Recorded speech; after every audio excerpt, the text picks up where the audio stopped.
This is the Hagmann Hagmann Report for today. It is Monday, June 8th, 2015. This is a live broadcast. We're coming to you live from the studios of the Hagmann Hagmann Report here in Northwest Pennsylvania. I'm Doug Hagmann at the helm with fellow investigator, researcher, and most importantly, my son, Joe Hagmann. Together, we are the Hagmann Hagmann Report. I'd like to consider ourselves America's premier father-son investigative reporting team. Our job is to bring you the news that propels the headlines, the news that is hidden behind this funhouse of smoke and mirrors in the carnival we call the corporate media. And we do the headline and news triage so you don't have to. We are able to talk with and find people who know the stories behind the stories and bring them to you so you can listen to them. And tonight is not going to be any exception. We want to thank all of the new and veteran listeners for checking in with us from all across the world. Thank you so much. For new listeners, we broadcast Monday through Friday, 8 to 11 p.m. Eastern Time. Our home base on the Internet, of course, is Hagmann and Hagmann.com. You've got to spell that all out. That's Hagmann, Hagmann, and Hagmann.com. That's our home base on the Internet. From there, you can access us live as well as our past shows. Click on the RSS feed there. Select that for now. All of our social networking sites, and most importantly, our original investigative reports. Tonight, we're going to be having a very special show, piercing some misinformation and disinformation and the war of information, I suppose. Our guests tonight are going to be James and Joanne Moriarty. They were business people. Well, they were doing business in Libya beginning in January of 2007. They were working in the oil industry, if you will. They're creators of a unique enzyme that rejuvenated oil wells and cleaned up sludge pits and pipelines and so on and so forth. In fact, they had a lot of business there in Libya from 2007 through 2011, about $5 billion worth of their product. And they were in Libya when everything happened. Everything bad happened. And they're here to tell their story, what they saw firsthand, and how it fits into the current day mess, the morass. And I'm sure this is going to be extremely informative. Folks, if you remember our coverage of Benghazi, what that was all about, what we're still researching, and, of course, the people who are trying to rewrite history. Yeah, that's true. Joe, it's great to see you. You're working hard in the studio today.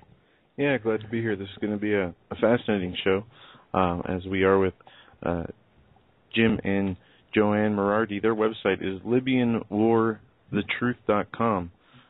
Do we have both Jim and Joanne with us? Yes, we're here. All right, perfect. But by the way, folks, you can go to Hagmann.com. On the right-hand side, a direct link to James and Joanne's website, as well as a direct link to their About page, just on the right-hand side. So there you have it. But welcome, ma'am and sir. Welcome. Thank you so much. It's an honor to be on your show. We've followed you for years. You all are great guys. Well, thanks. We'll appreciate that. Well, we got a lot to talk about tonight. I've got to tell you, you apparently saw a lot of things that no one should really have to see. You experienced a lot of things that people normally don't experience. You've had some close calls. You're lucky to be alive, and you've got some interesting revelations to provide to our audience. Now, why don't we do this? Why don't we approach it as if no one knows who you are or what your story is? Let's start from the beginning. We've got the entire show that we can we'll devote to you, but why don't you go ahead and start? Tell us your story. Tell us who you are, and just kind of give us an outline of your background in Libya and all that. Okay, let me first of all start off by telling you and your audience we were never activists. We were never anything but real strong business people. And fortunately, we have worldwide exclusive production and marketing rights on some phenomenal technology that rejuvenates oil wells and cleans up pipelines and sludge pits and chicken fat and all kinds of things. And we successfully rejuvenated over 7,000 oil wells worldwide, less than 100 failures, typically increased production 250% that last 3 years. And we did most of our business in the Pacific Rim and some in Indonesia, and we were looking for a new market. And, of course, the treaty was signed with Libya in 2006, and so we knew that they had no new technology in over 38 years, so they were a prime candidate for our kinds of modern technology. And so we tried to find ways into Libya. And Joanne had a long-time friend that was a member of the royal family in England, and he had known Gaddafi, and he tried to use his influence to see if he couldn't find us an agent there. And we went that route for some time and sent in samples and never had any response. And finally, they secured visas for us, and we actually landed in Libya first time January 1st, 2007. That was after the treaty had been signed in 2006. It was like stepping back 50 years or more. You know, those people were so eager to know about the outside world, and we really went in there for 5 days with an entourage of bodyguards. We had one at each corner, and we didn't know what to expect. We'd heard all these stories about Libya, you know, and after we got there, after 2 days, I sent the security force home. People were friendly. You could walk up and down the streets without any duress at all. We only saw 2 or 3 policemen in town. They only had a couple of stoplights. This is in Tripoli, a city of 2 million people, and very, very friendly. And when they saw that we were Americans, they would get a big smile. "Oh, you're Americans. We're so happy to see you. Can we help you? Do you like our country?" And I can tell you, in our international travels in the last 30 years, we haven't had anybody greet us anywhere like that. And so, you know, we were really surprised. We planned to be there 5 days. We had a big contract awaiting us in Kuwait. It was about $150 million of our product, and we really stopped to look at Libya for maybe sometime in the future. They asked us if we would stay over several weeks, because there were a lot of people in the government that wanted to talk to us to find out about business outside of Libya. And we agreed to stay over. We stayed over, I guess, an extra 10 or 11 days. And every night we met with a different minister, and they were interested in our technology, kind of, but they were wanting to know about business, about the United States, about the outside world, if you would. And before we left there, we actually signed a contract to treat or rejuvenate 2,500 of their monster wells. That would have been about $600 million to possibly as much as $1 billion of our product. Now, that's a home run in anybody's business, and to do it on the first trip into an unknown country is phenomenal. And so we were proactive to see whatever it took to do business in Libya, because we already had a home run there.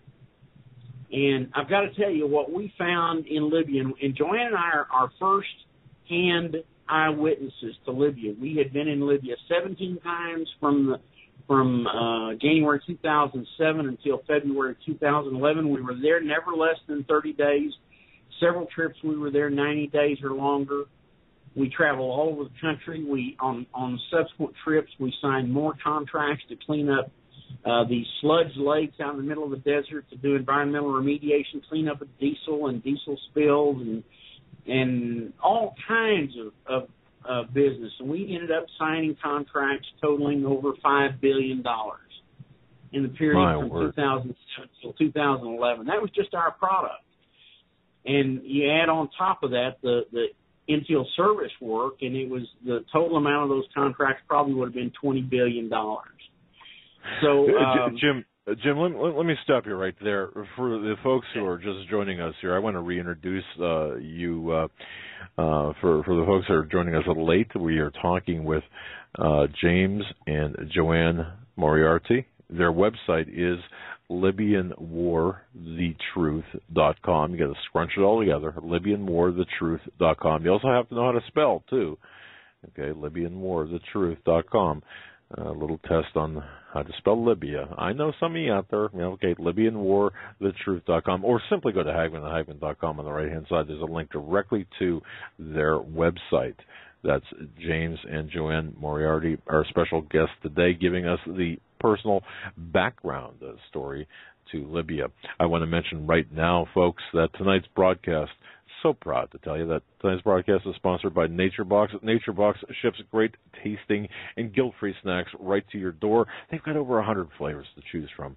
And man, Joe and I might have tried maybe 30 of them. And we're going for the record. But anyway, take your pick: Asiago and cheddar, cheese crisp, pistachio, power clusters, Big Island pineapple, my goodness, and my favorite, mini Belgian waffles. Folks, you'll never get bored of snacking again. Try NatureBox for free. That's right, for free. Go to naturebox.com/CFP-radio. That's naturebox.com/CFP-radio. Alternatively, you can go to Hagmann.com. Scroll all the way down to the bottom and click on the NatureBox icon. It'll take you over there. But once again, we're speaking with James and Joanne Moriarty, LibyanWarTheTruth.com. So happy to have them with us. Jim, I didn't mean to interrupt you, but I noticed that on our board here that we had just a ton of people joining us late, so I wanted to kind of make sure you had a good introduction as well. So go ahead, continue on, sir. Thank you so much. Well, with that kind of business opportunity, anybody would be proactive to really investigate the laws there, find out what was required to do business there legitimately, and of course make sure all the pitfalls that occur when you're doing business outside the United States were covered. And the Libyan laws were really different from anything we had looked at before, and we don't do the in-field service work. We do a medical-grade DNA manipulation of microbes, and we produce custom enzymes that are designed for each well, for each cleanup. And we let the local companies do the big jobs, the in-field work, and they make most of the money from their in-field work, but we have to have the right partner. And so we were looking for the right Libyan partner, and, of course, those guys had been locked out of the Western world for so long, they were trepidatious about opening up to a new group. And, of course, we were looking cross-eyed trying to find the right partner. And so years went on. We finally got the corporations formed that made us really a legal entity in Libya. We were treated as though we were a Libyan entity, and we could receive payments directly from the government, et cetera. And so then we started the process of finding the location and the partner to build a large-scale enzyme production plant in Libya. It took us a long time to finally find the right partner, and we signed joint venture agreements the 1st of January 2011 with the Social Security Fund of John Zur. And that particular Social Security Fund was the smallest in Libya, but it was worth $16 billion. And all the beneficiaries were the retirees from the oil and gas business in Libya, the National Oil Company, the oil field service companies, the oil producers, et cetera. So they were perfect partners for us because they could do all the interface locally. They could handle all the politicking, if you would, and we would concentrate on what we do, and that's make the magic in our factory and in our laboratories. And signed that 1st of January 2011. I then signed an agreement to locate that production plant in a new free zone that was being built near the Tunisian border. And I actually left there on the 8th of February, and the fighting started on the 18th of February. And it was an absolutely false flag operation. Libyan people were happy. And what I'd like to do now is I'd like to tell you all about Libya before NATO blew it up, because what we know to be true is different from what you've ever heard. Okay. Yeah, fire away. Hey, Charlie. but first of all, I'd like to say the women in Libya were emancipated in the 1970s by Gaddafi. He was totally against all radical Islam, and he didn't believe that women should wear burqas or anything. In fact, he didn't even particularly like the headscarf that Muslim women wear. But they were emancipated. Women were doctors and lawyers and teachers and homemakers and business entrepreneurs and whatever they wanted to be. In fact, the women were in the army there. And they drove their own cars. They had their own offices. You know, they were as independent as any females anywhere on this earth. It was the most progressive Muslim country in the world, and they allowed other religions there too. If your religion had a book, you were welcome there. There were Jewish people there. There were a lot of Catholics there. There were all kinds of religions there, and they were protected by the Libyan state. They were allowed to be there and have their churches and have their people there. Our first trip in there, we met with the bishop. He was actually the prelate of the Catholic Church in Libya, and he'd been in Libya 30 years. And we met with him really to find out what Libya was like. And he said, well, I leave my church open. I leave my rectory open. He said, I'm protected by the government here. He said, I have absolutely no problem. And he said, there's a lot of Filipino doctors and nurses and everybody there, mostly Catholic. And he said, so I have a fairly large congregation. He said, I'm protected by this government. Not what we'd heard. Now, the other thing in Libya is that it's a totally secure feeling. There was no feeling of trepidation when you went outside. Nobody bothered anybody. Libyans had all utilities paid for them. They did not pay electricity or gas or any other utility. The government gave housing to them. If they was their first house, they were just getting married. How big were those condominiums? Houses. Libya was building 620,000 new condominiums. They were at least 2,000 square feet, and you actually paid 10% of your salary for 20 years, and then the title was given to you freely. If you made $900 a month, you paid $90 a month for your house, and that was with all utilities. Gasoline was 44 cents a gallon. Your first car cost you half of dealer invoice. The day you got married, the government gave you a gift of $46,000 to start your life. When you had a baby, the government gave you $5,000.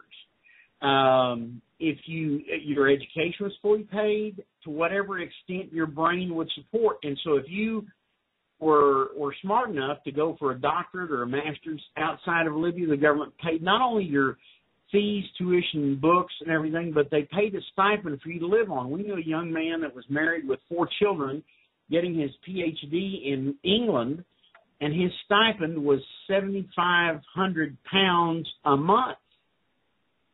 On $4,900. Oh, you're right. It was $7,500. $7,500. That's right. Pounds. And that was on top of all his fees, tuitions, books, etc. Medical paid anywhere in the world that you needed to go, and not only did they pay your medical expenses, they paid your travel expenses and travel expenses of a family member to go with you. Nobody had any debt.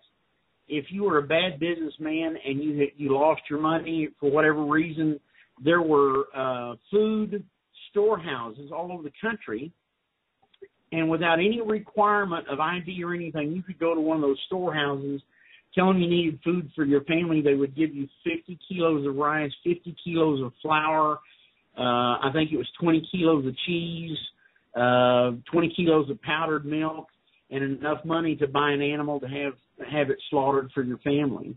And if you had to go back next week and do it again, then it was done again. At their Ramadan, which was like Christmas, there was a gift given to every man, woman, and child in Libya. They could go into any bank and receive a cash gift from the government. So, you know, the part about the emancipation of women and Gaddafi never allowed the part of the Quran, which was added by the Ayatollah Khomeini, to be taught in Libya. And he said that's not part of our religion. It's not going to be in this country. For that reason, the Muslim world put a fatwa out on him to have him killed. You know, radical Muslim. Have him killed. That fatwa remained in place for 20 years. Now, this is not the Libya that we heard about, but this is the Libya we saw. And we also did not see any military around any place. Now, they had military camps and everything, but I want you all to appreciate the fact that the treaty was signed in 2006 required that Gaddafi first step down from power. Second, he had to reduce his military by 50% and had to get rid of all of his nuclear capabilities, which he agreed to do. And incidentally, Chris Stevens was in the NATO force that went in there to see the dismantling of the nuclear system. So Chris Stevens was introduced into Libya way back in 2006. Gaddafi got rid of half his army. He stepped down out of power, and the guy that was elected was a guy named Baghdadi. He was actually the leader of Libya from 2006 on. Prime Minister. Then in 2009, there was another treaty that was signed. McCain and that bunch of criminals went in there, and Gaddafi was required to reduce his military by another 50% to get rid of all of his offensive weapons. And the only requirement that Libya had was that the United States defended Libya in the event of an attack or an invasion. You can see how Libya was set up to be invaded by the United States beginning with the Treaty of 2006. We didn't know that. The Libyans definitely didn't know that. But they were really neutered before this fighting ever started. And the Libyans, about 85% of the Libyans like their government. There was a radical bunch out in the Derna area. They were radical. Yeah, Benghazi and Derna. They'd always been radical. They still are radical. Those are the ones that the U.S. exploited and brought into Al-Qaeda and trained them for activities all over the world. And that was the group that was the core that the CIA and the U.S. used to try to cause the uprising in Libya. There were still not any people, not enough Libyans that would agree to fight. So the U.S. brought in mercenaries, 250,000 mercenaries, well-equipped, well-trained, directed, and managed by the CIA military division. And those were the people that were fighting in Libya, not the Libyans. And the no-fly zone was set up without any validation of the crimes that supposedly had been committed. And by charter, any UN or NATO member must have the right of fact-finding commission. Yeah, and that has to be at least 2 fact-finding commissions into the country to verify that these crimes have been committed. That never happened. Libya requested it many times. Not only did Libya request it, but so did the Pope.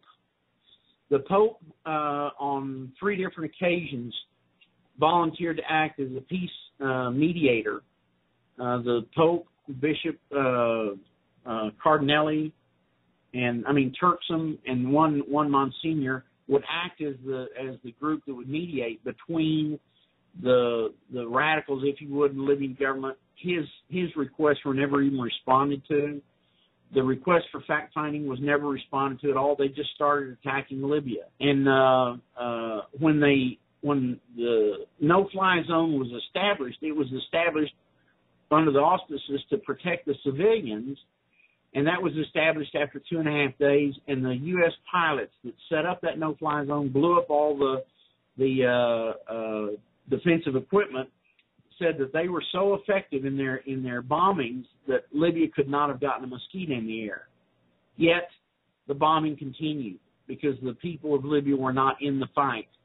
And the United States, UN, and NATO committed 60,000 bombing sorties into Libya, several hundred rockets or bombs on each one, and that number of sorties is more bombing sorties than were completed in World War II totally. So they bombed this country to oblivion using depleted uranium, warheads, etc. They used fuel-air explosive, the poor man's nuclear bomb, on Sirte and Beni Walid, the places that would just not give up at all. And that's a 2-part bomb. It's a real nasty bomb. The first part of the bomb explodes, and it's phosphor, and when it's dispersed out over a large area, the second explosion takes place and ignites the phosphor. It burns at 6,000 degrees. It increases atmospheric pressure 20 times. It burns at such a high temperature and soaks up all the oxygen. destroys the buildings. Anything alive below it is ruined, burned, crushed, etc. And we were there when that bombing took place. But it should be talked about why this happened. Yes, yes. First of all, I'd like to say a little bit of the history of Libya. In 1969, when the old despot king who was appointed by the UK was just a puppet, there was never a king in Libya. The average Libyan made about 60 dinar a year, and they were just basically slaves for the Italians that occupied that country and the oil magnates that were there. When there was their bloodless coup, there were 12 or 11 tribes actually that got together and their military heads. When the old king heard about the coup, he just ran off. So it was a completely bloodless coup. Gaddafi was appointed by these 12 tribes to be the head. From 1969 until 2011, when NATO took it over, Libya went from the poorest country in Africa to the most developed country in Africa, to the highest paid wage. $15,700 a year average salary. That's higher than India, higher than China. It was the highest in Africa. And, with no debt and all things paid, people could live in Libya very, very well. Nobody had any debt. Besides that, in 1969, Libyans were not, up to that point, Libyans had never owned any of their own land. Libya had been occupied for 8,000 years almost. I mean, there'd been the Ottoman Empire, the Romans, the Greeks, all of them went through Libya and occupied it. Well, when Gaddafi, or when the bloodless coup took place, Gaddafi actually stepped up, and every man, woman, and child that had been working land for the Italians, that land became theirs. First time in their history they owned their own land. So you have to understand, Gaddafi wasn't perfect by any means, but there was a reason for the Libyan people to love him. He took care of them. He was their spiritual leader during the war. He wasn't a leader of the country. All that you heard in the news about him being a leader and it was his army and all this, he wasn't in charge of anything.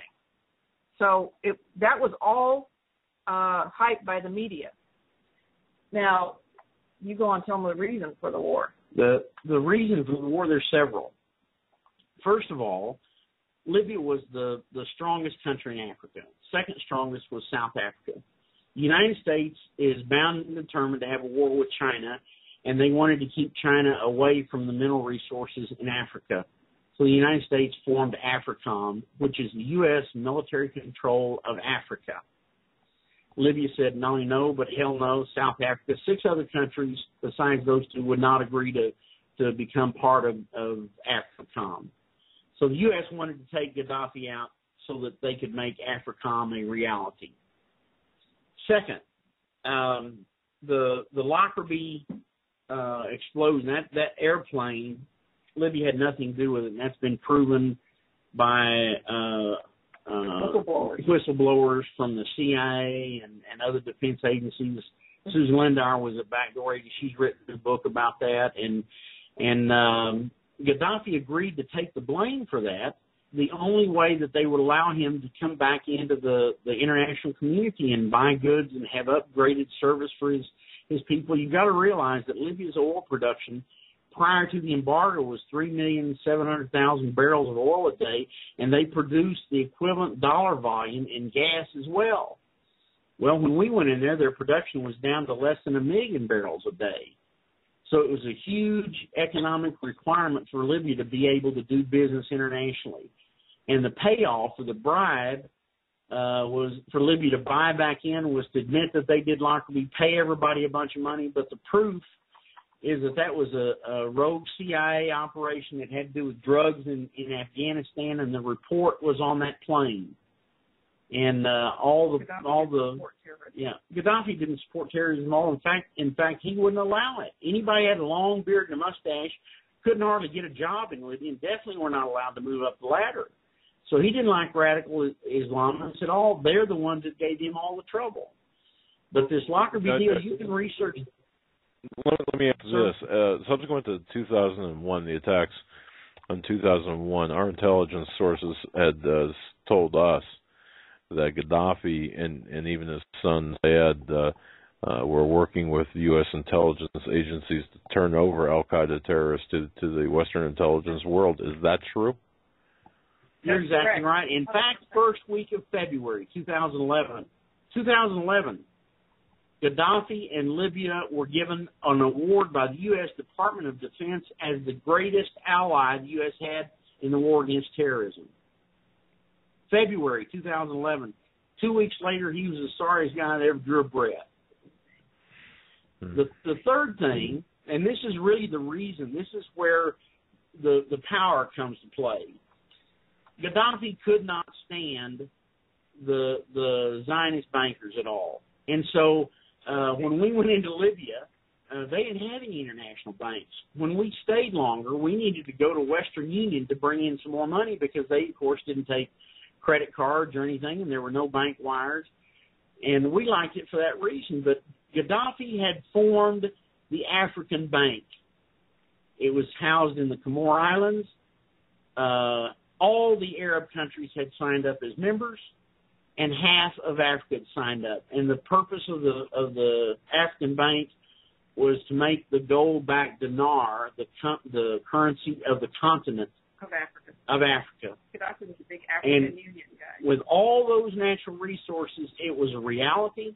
And, of course, the toilet paper bankers, the Zionist bankers, the Rothschilds and the Bilderbergs and the Rockefellers could not allow a real bank to be in competition with them. So, of course, they wanted to blow up Libya and destroy that bank. To let you know what kind of a prize Libya was, 6 million people. That's all the people Libya had, maybe 6.5 million. Libya had $241 billion in the Federal Reserve in cash and cash equivalents. They had 150 billion euros in Euroclear. They had $39 billion worth of cash in the country. They had 179 tons of gold, 2,000 tons of silver, lots and lots of tons of all the other rare earths, heavy earths, precious metals, etc. So, in effect, when they blew up Libya and went in there and robbed it blind, all the money that was in the Federal Reserve disappeared. All the money in Euroclear disappeared. Their cash disappeared. Their metal disappeared. So, in effect, the Zionists were able to blow up Libya with its own money and steal $500 billion or more on top of it. So it's a real nasty game that happened. And, you know, the thing that all the other countries of the world should have learned from this is if the big gorilla tells you you've got to get rid of your nuclear weapons, you better hang on to them because that means you're on their list to be blown up. And that happened. We were asked. Go ahead. We know from our people inside and other people that we know in intelligence that in Libya that there was a meeting. I think it was probably in March, maybe April, when they had begun to really blow up Libya. I mean, they blew up hospitals, they blew up schools, they blew up hotels, they blew up roads, power plants, water supplies. They hit everything. There was a meeting with the Gaddafi, his family, and the U.S. intelligence, and I think UK intelligence, and maybe some other people were there. It was held in Jerba in Tunisia, a little island very close to the Libyan border. At that meeting, Gaddafi told them he would leave the country. They could have the oil, whatever they wanted, they could have. He would do whatever they wanted if they would just stop bombing his country and his people and killing them. And they told him in no uncertain terms, no, sir, you're not going to be allowed to leave. We're going to kill you. You're going to be dead. There's nothing you can do to stop it, and we're going to continue to bomb your country because we can. And there was a time when his son Saif came out during this time in March, April time, and he made a very angry statement on the news. A lot of people were angry. They said this made everybody look very bad. He said he was going to, every single rebel or person who went against their government is going to die. They're going to make sure they die. Well, this was because he just came out of this meeting. So there was nothing anybody could do to stop that. That was going to happen whether there were crimes committed, whether there weren't crimes committed or anything. They were going to take that country, fill it full of radical Islamists, and kill everybody they could and destroy as much as they could. That was the goal.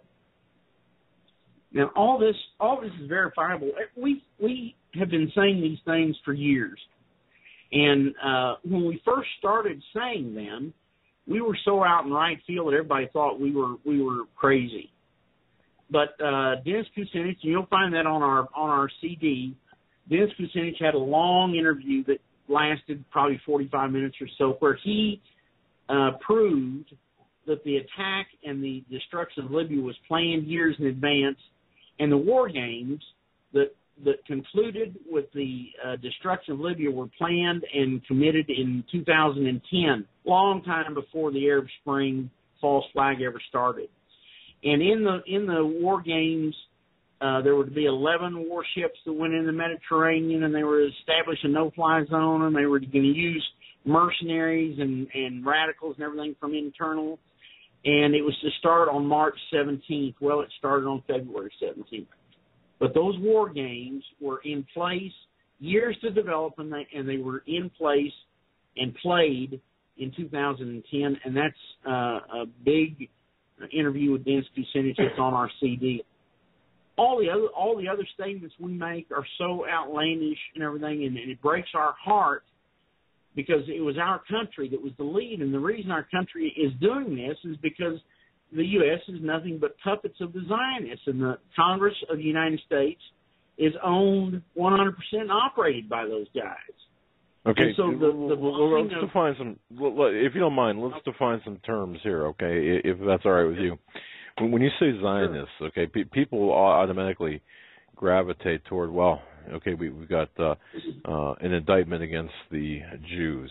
When you say Zionists, okay, so let's. Okay, why don't we clear that up so I don't get 1,000 emails saying, "Oh, you Jew hater," okay? Because I know what you mean. I know what you mean, and a lot of people will take this out of context. So let's just have a good definition of terminology here. Go ahead, sir. Okay, let's back up. Let's call them then the Bilderbergs, Rothschilds, the banking cartel, the car giants, and they have hijacked the Jewish religion. Has nothing to do with the Jews. Has absolutely nothing to do with the Jews, and that's their front. But the things that they are the cabal bankers that own everything in the world. And if you look at the ownership of all the corporations worldwide and everything, you'll see that 85 persons own about 70% of everything in the world.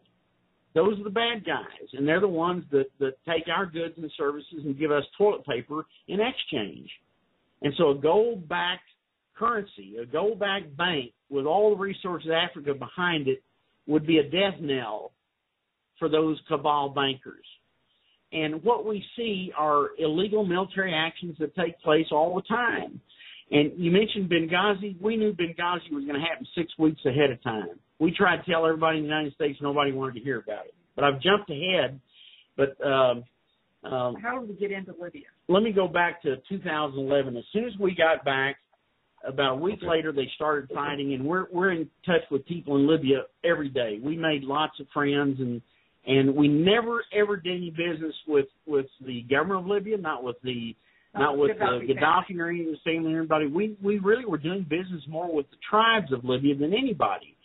And in Libya, it's a tribal community, has been for thousands of years, and about 98% of everybody in Libya are members of tribes. And they have their pure democratic structure. There's each tribe has its tribal leader, and then those tribal leaders are members of local councils, and then there's the country's divided into 4 parts, north, south, east, and west.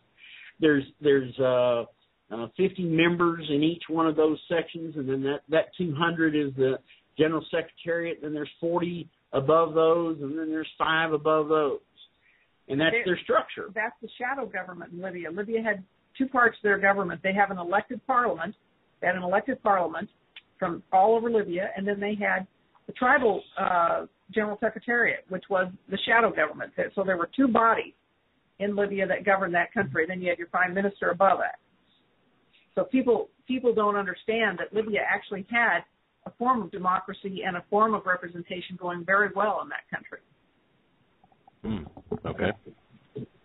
And that entire structure was defined by a group of scholars during the fact-finding commission when we were asked in there in May.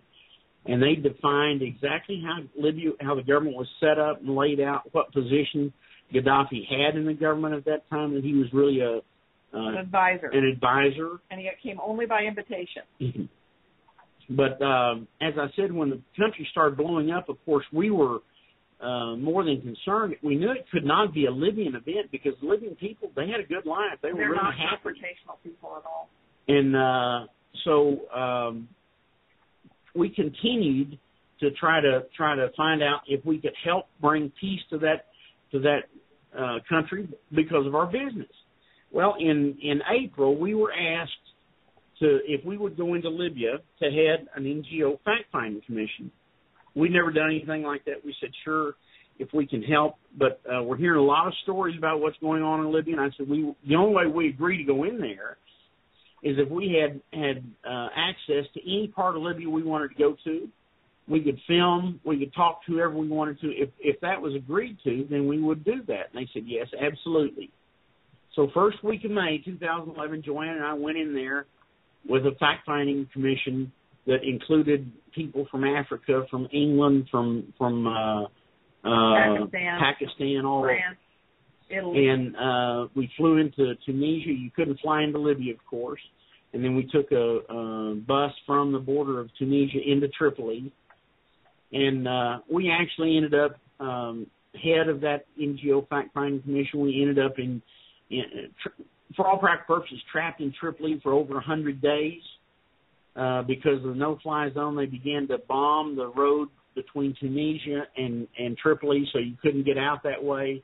You could not go east because, of course, that's where all the mercenaries were flowing in from Benghazi and Misrata. And Misrata, yep. We were all over that part of. If you don't mind, Jim and Joanne, if we can just go back a little bit, because I think this is important. You had mentioned so much, and I think a little more history. I'd like to establish if this is possible, because a lot of people. In fact, before today, I didn't know much about the Italian influence in northern Africa, from 1927 through 1934. In preparation for our show tonight, I wasn't, I didn't know much about it. And of course, I knew, for example, that Gaddafi took over back in 1969. There was a coup d'état. Now, you mentioned a couple of things. Do you mind a little bit of question and answer right now? Go ahead. Sure. Okay. All right. It's my understanding, in research and prep for the show, that Gaddafi, as soon as he took over, or shortly after he took over in this military coup, and correct me if I'm wrong, too, because a lot of this information that's out there, open source, is not, it's not what it purports to be. It's not necessarily true. But right after he took over, he supposedly implemented Sharia law, and he was pretty. He set up a pretty extensive surveillance system. He was pretty tough, heavy-handed in Libya upon taking it over back in 1969. Is that true? Not true. Not ever Sharia law, and something that we were told by a lot of qualified sources said that he was the CIA's guy. Huh. That coup d'etat was affected because the despot king, who may have been a nice guy, but we've heard he was a pedophile and everything. The oil industry was raping Libya.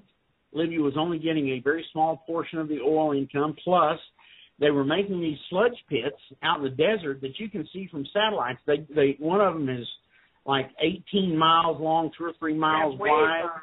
They have waves.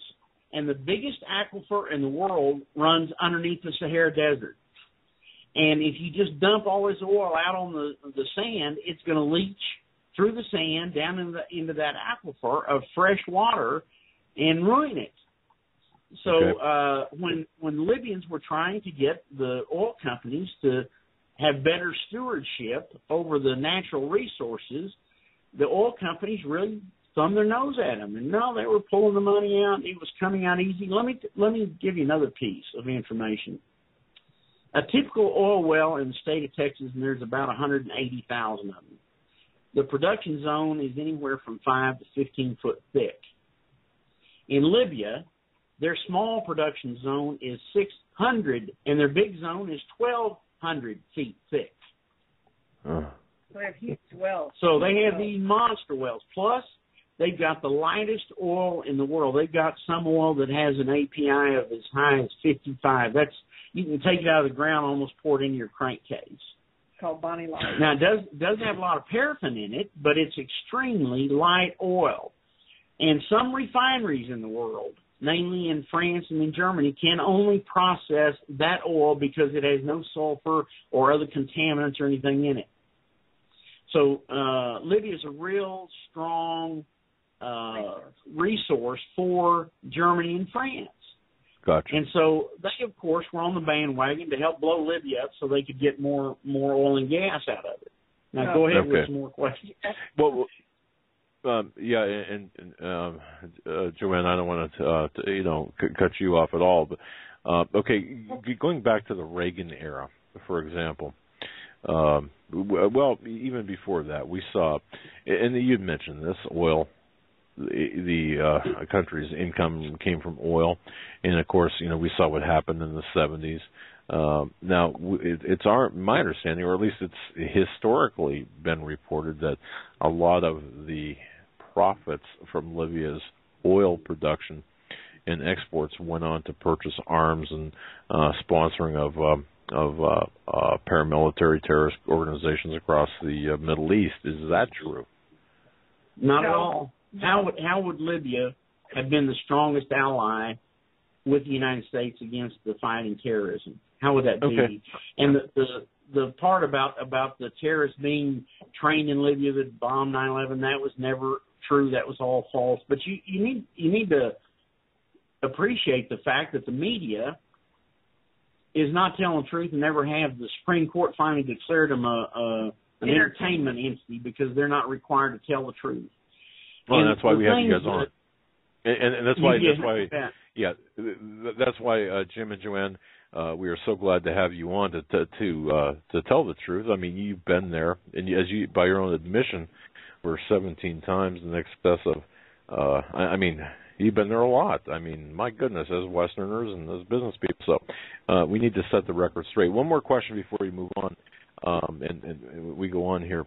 The little kerfuffle, or more than a little kerfuffle, that took place back in 1986 with Reagan, when an airstrike, when a missile hit his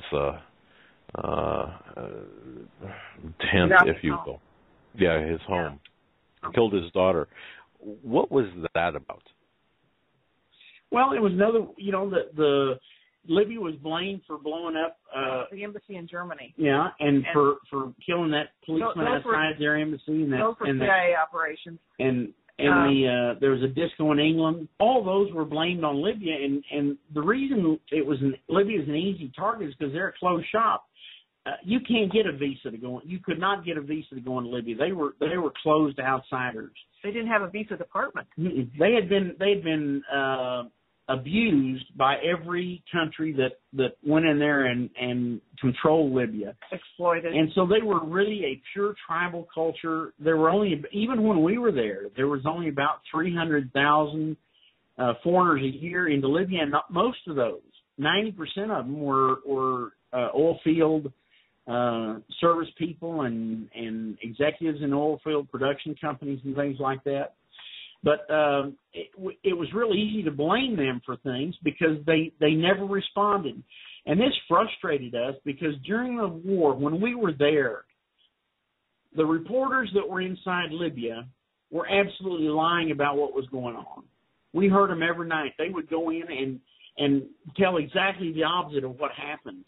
And we were so frustrated, and we told the Libyans, for goodness sakes, you all need to go out with a public relations campaign and show the world what's going on. And this is what they said. They said, the truth and our God will save us. Now, that's how faithful of people they are. They're very naive. But, when you got the big gorilla blowing you up, that many sorties, and the bombing didn't start in the daytime. It always started about 2 or 3 in the morning and ran all night. And they were dropping these bunker buster bombs, and nobody ever got any sleep. And the incidence of miscarriages and high blood pressure and diabetes and everything was 50 times greater than it had ever been before. And so, you know, it was a psychological warfare, but, you know, no country is allowed to blow up water treatment plants and power plants, et cetera, and we did that. We blew them up every day. The other thing we did, or that was done to Tripoli, because Tripoli was a stronghold against the war, against NATO. Tripoli was the 2 million people. They were very happy with their government. There might have been 1 or 2%, but those people probably immediately left and went over to the east to join the rebels, the rats over there. But, you know, they embargoed Tripoli. They embargoed it from food and medicine and water and fuel. That's illegal. You cannot do that in any situation. You can't do it to civilians. And they couldn't get food into Tripoli. They couldn't get fuel into Tripoli. The tribes went at one time to Algeria on a bus and bought fuel and had it shipped into Tripoli, and the NATO, they were UK guys from NATO, boarded the ship, hijacked it, and took it over to Benghazi for the rebels. Now, we know we were there when it happened. They also found shiploads of weapons being brought in.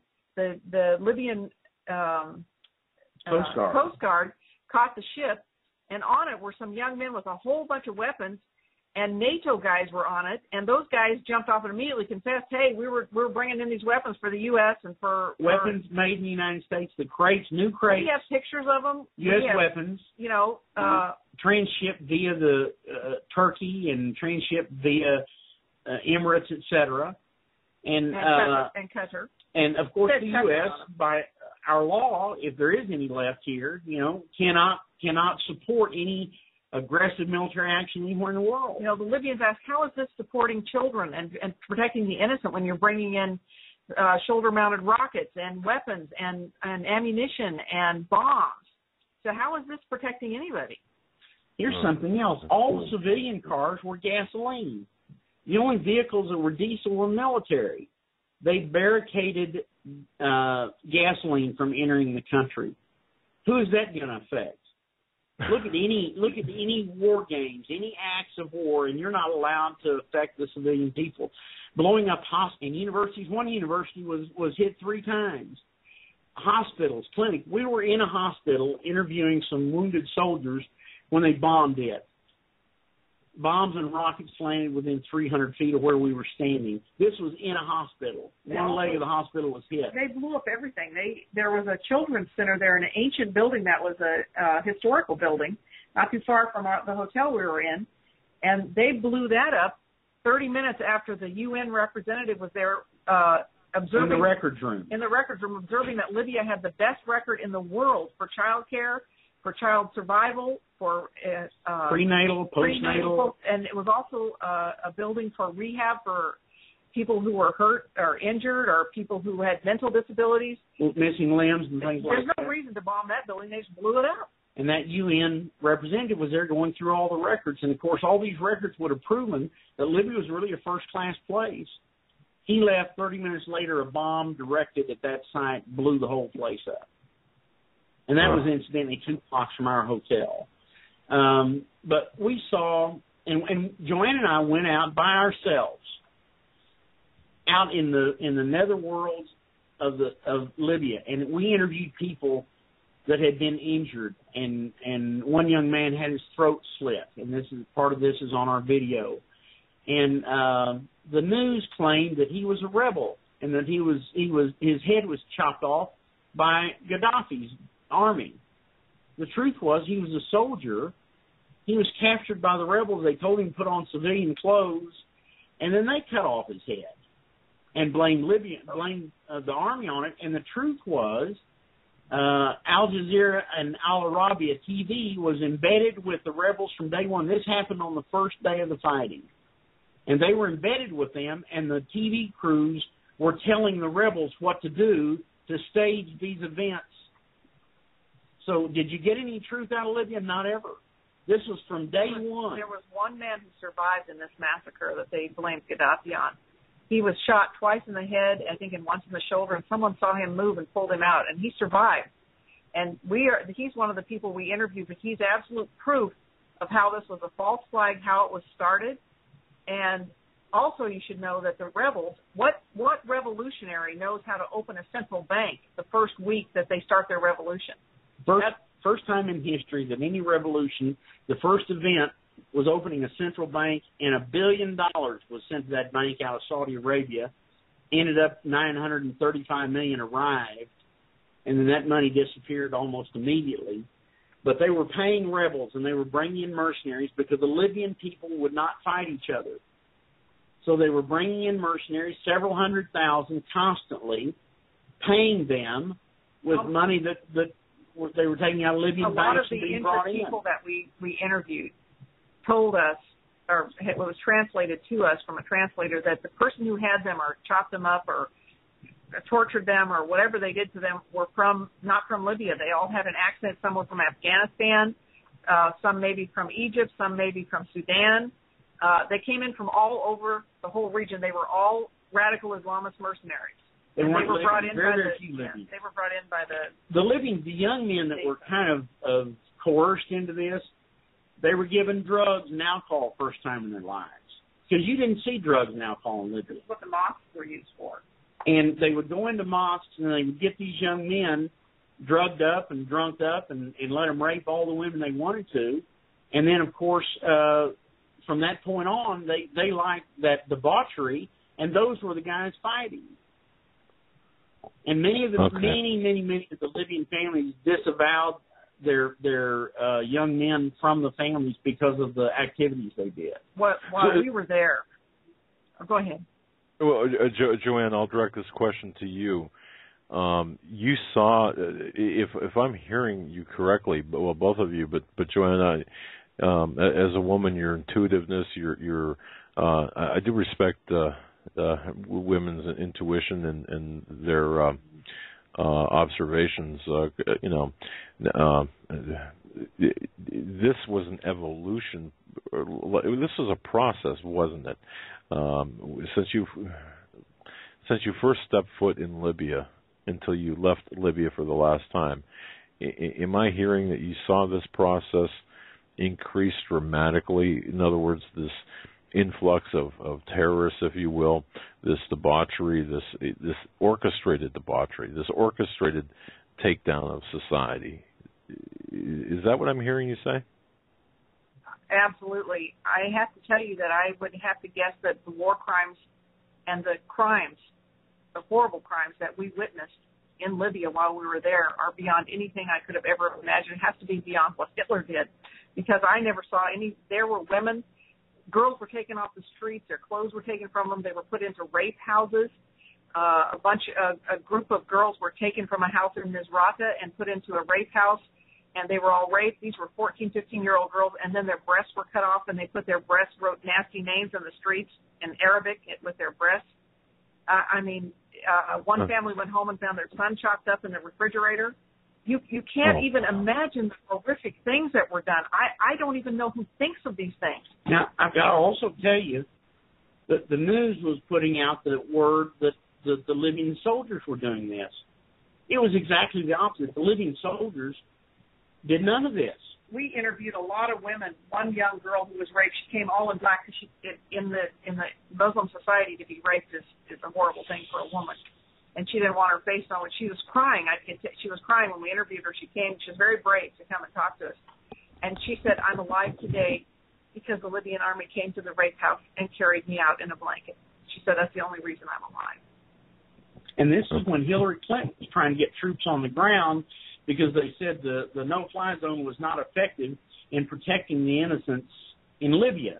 Now, I've got to tell you that 600,000 men and women in Libya, women, and children in Libya were killed under the auspices of protecting the innocent. There's 128 mass graves in Libya. And they kill mostly blacks. They were committing genocide against blacks almost from day one. And the lighter colored skinned people would be shot in the head. The black guys would be chopped up. Okay, now the offenders, the perpetrators. So what you're saying, the perpetrators here, you're talking about the conglomerate or the cabal of Western intelligence agencies, as well as NATO. A lot of Blackwater in there. A lot of mercenaries, Blackwater. A lot of them everywhere. I have films of U.S. soldiers in there, talking in Misrata in English on the ground. All right. I have videos of those. And now, Jim, I'm not saying the U.S. soldiers did anything like that. That's not what I'm saying. They were in there directing, but these horrendous crimes. The reason they do that is they try to demoralize the population to give up, and so they commit these kind of crimes. But that's been the history of all the conflicts that the United States has been involved in for the last 50 years, and we found this out after we got back here, if you would. But, the sad fact is that all these atrocities, these chopping the heads off and all this other stuff, these are staged events that are made to have the people give up or whatever they're trying to do. But they didn't care if they blew up Libya. The oil and gas will still be produced. If all the people are gone, that's okay. That's even better. But, if you can imagine, right now in Libya, there's maybe 3 million people left in Libya. There's 2 million people in exile that cannot go back because they'll be killed if they are. The 600,000 or more killed, men, women, and children. At least 5 cities were razed, completely razed, because most of them were black cities. Of the people who are in Libya, there's 2 million maybe in their home. There's another 1 million homeless. There's really no food, water, clothing, medical, nothing. It's a complete mess. Libya's been turned over to Ansar al-Sharia, Muslim Brotherhood, Al-Qaeda, and now ISIS. And ISIS is flowing into Libya every day. Military supplies, weapons, more mercenaries coming in every day. The military supplies all have U.S. labels on them. And that's today. Wow. So Libya is still being attacked by this country. Let me tell you something.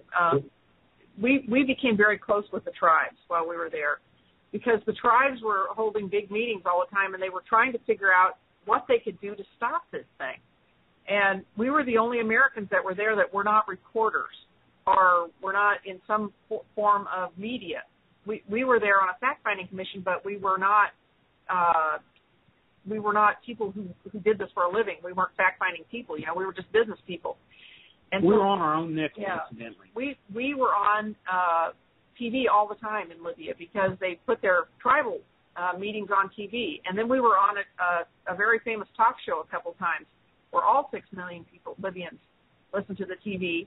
And, of course, they asked us, what did we think? And I, of course, said, I think the Libyan people have the right to choose whatever leader they want, that it's nobody else's business. And that apparently made us very popular with Libya. But that also got us on Al-Qaeda's kill list. Yeah, it got us on Al-Qaeda's kill list, too. So that's interesting. What happened to it's a long story. We were there a long time, and we met a lot of people, and we drove way out into different areas and interviewed people who had sons who were killed and people who had lost their sons and just wanted to know where they were, and other people who were people in hospitals and different things. We have a lot of eyewitness activity over this time. And we knew all the reporters, a lot of them too, because they were all staying at the Rixos Hotel, and we spent a lot of time there. We knew all the media people. And we met quite a few ambassadors while we were there. We met the South American ambassador. We met the Russian ambassador. South African ambassador. The Russian ambassador called us one day and came and asked us if we would meet with him. He said, I'm a new ambassador from Russia. He said, they want to know what's happening in Libya because what they hear on the ground is not making sense with what they hear in the media. And so I asked the government of Libya, their foreign minister, would he tell me what's really happening? And he said you should go talk to Jim and Joanne Moriarty. They will tell you the truth of what's happening in Libya. So he came and looked us up. Now let me tell you how that happened. We'd been all over Libya for our business, and so we became friends, if you would, with the Libyan people, not the government, but the people. And so when we were there as heads of this fact-finding commission, we would go out to these people that we had met, that we knew, and ask them what was really going on. Are you being abused? Are your daughters being raped? Et cetera, et cetera, et cetera. And so we were all over the country. And just Joanne and myself and our driver would go out. The Libyans wouldn't even let me have a knife. I said, I'm a Texas man. Give me at least an AK-47. If I get stopped, I'm going to take some of them with me. No. If you get stopped by Al-Qaeda and you don't have any arms, maybe you'll live. But if you have arms, they'll for sure kill you.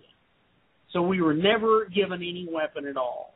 But we went out of Tripoli, would drive 2 or 3 hours, 4 hours in all different directions and interview people as this head of the fact-finding commission. And so people got to know that we were there. And the young men would go out and they would fight for 3 weeks, and then they'd come back and they'd have a week off. And while they were back, they would tell us what was going on. So we really had people in Libya telling us, pleading with us to tell the truth, to get their story out to the media. And we were trying to contact different media sources here in the United States. Susan Lindauer and Paul Craig Roberts and Hasseldine and a lot of guys we were sending information to, And we never published anything while we were there because that's not who we are. We're business people. We were a fish out of water. But we're truth finders. We do good business because we get to the truth of things. And so we had better information than almost anybody because the Libyan people trusted us. And so for that reason, we were given a certain amount of respect by the Libyan people that other folks didn't have. Now, the reason we went to these tribal meetings is Joanne and I had a huge amount of business. We wanted the country to stop fighting so we could get back and do our business. And so, yes, we were trying to get our business finished. But in that same vein, it became less business and more a matter of humanity and a matter of the truth and doing what was right to get the truth out to those people in Libya that were being blown up. And, a lot of people talk to us and they say, well, are you a big Gaddafi supporter? Because there seems to be a faction out there that if you're a Gaddafi supporter, you're evil. If you're not a Gaddafi supporter, you're this or whatever. And both Jimmy and I never met Gaddafi. We don't know. We didn't know him. But I always say I met Gaddafi through the hearts and minds of his people because I went to some of those rallies. One of them had 2 million people at it in Tripoli. And those are the people that loved him, and that's how you met him. I didn't meet him personally, but those people had a genuine love for the man. 2 million people in the street one day. That's a hell of a crowd. And that's not, excuse me, that's not out of fear. That's out of No, I've got videos. We were actually went up into the control units where all the cameras were working and everything. No, people were happy. They were there in support of their government. They were dancing and singing, and they knew us. When we went by, they put scarves on us and hugged us and stuff. But they were all they had a saying what was it they said? Something Libya Abbas. What they said in Arabic said, all we need is Libya and Muammar. Muammar, Libya, Abbas. That's what they said all the time. That was their chant.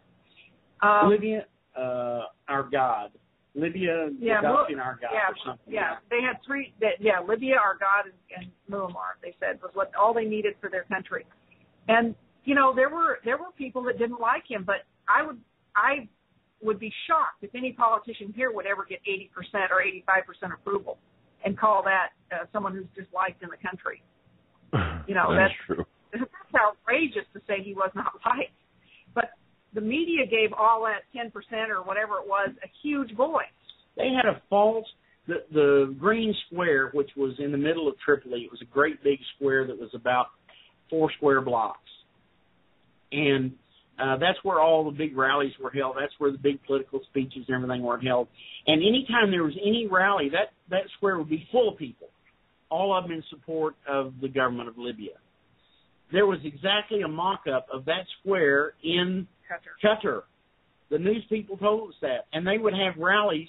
They would film this green square in Qatar acting as if the rebels were out there controlling Green Square and they were all happy and everything. It was all made up. It was a complete false flag. There were some media people there that were not part of the mainstream. That were some from South America, some from Russia and stuff that were trying to write the truth.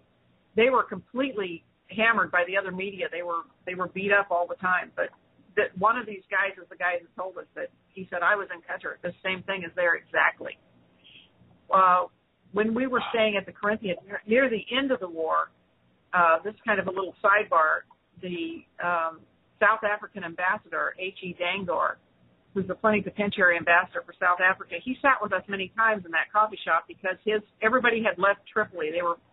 People were scared. They knew that NATO was going to come attack, and so he didn't have any people at his all his security left. So he was in the hotel, and we asked him. He said, "Why did South Africa join this NATO thing against Libya?" Because South Africa and Libya had always been very close, supported each other. And he said, "Your Secretary of State showed up, Hillary Clinton, in our country and told us in no uncertain terms that if we did not join their fight against Libya, that we'd probably find some rebels in our backyard."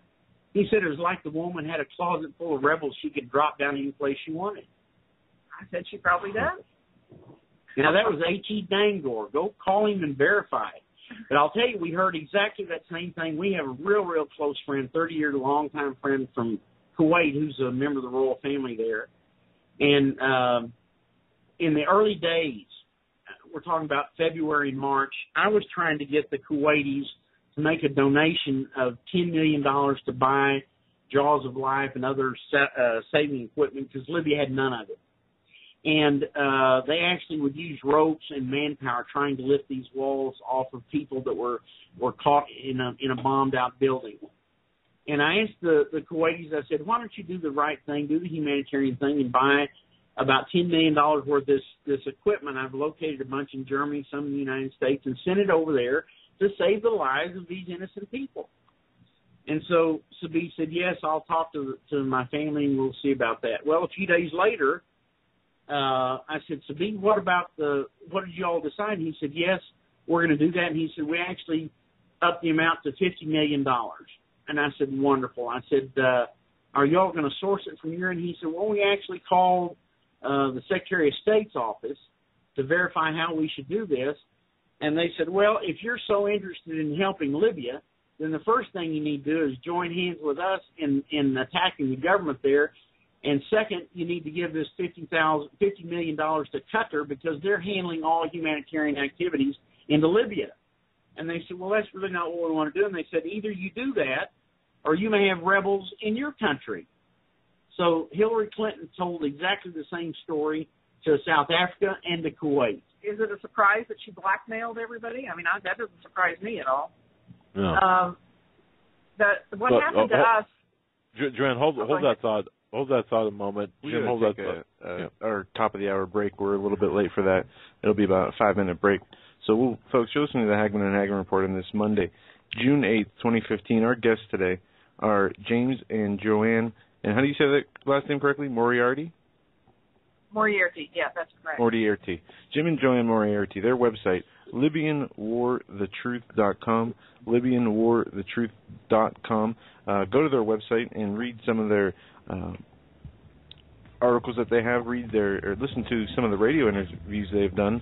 And they have Facebook, Twitter as their social networking sites. We'll be right back. Stay with us. Their website, LibyanWarTheTruth.com.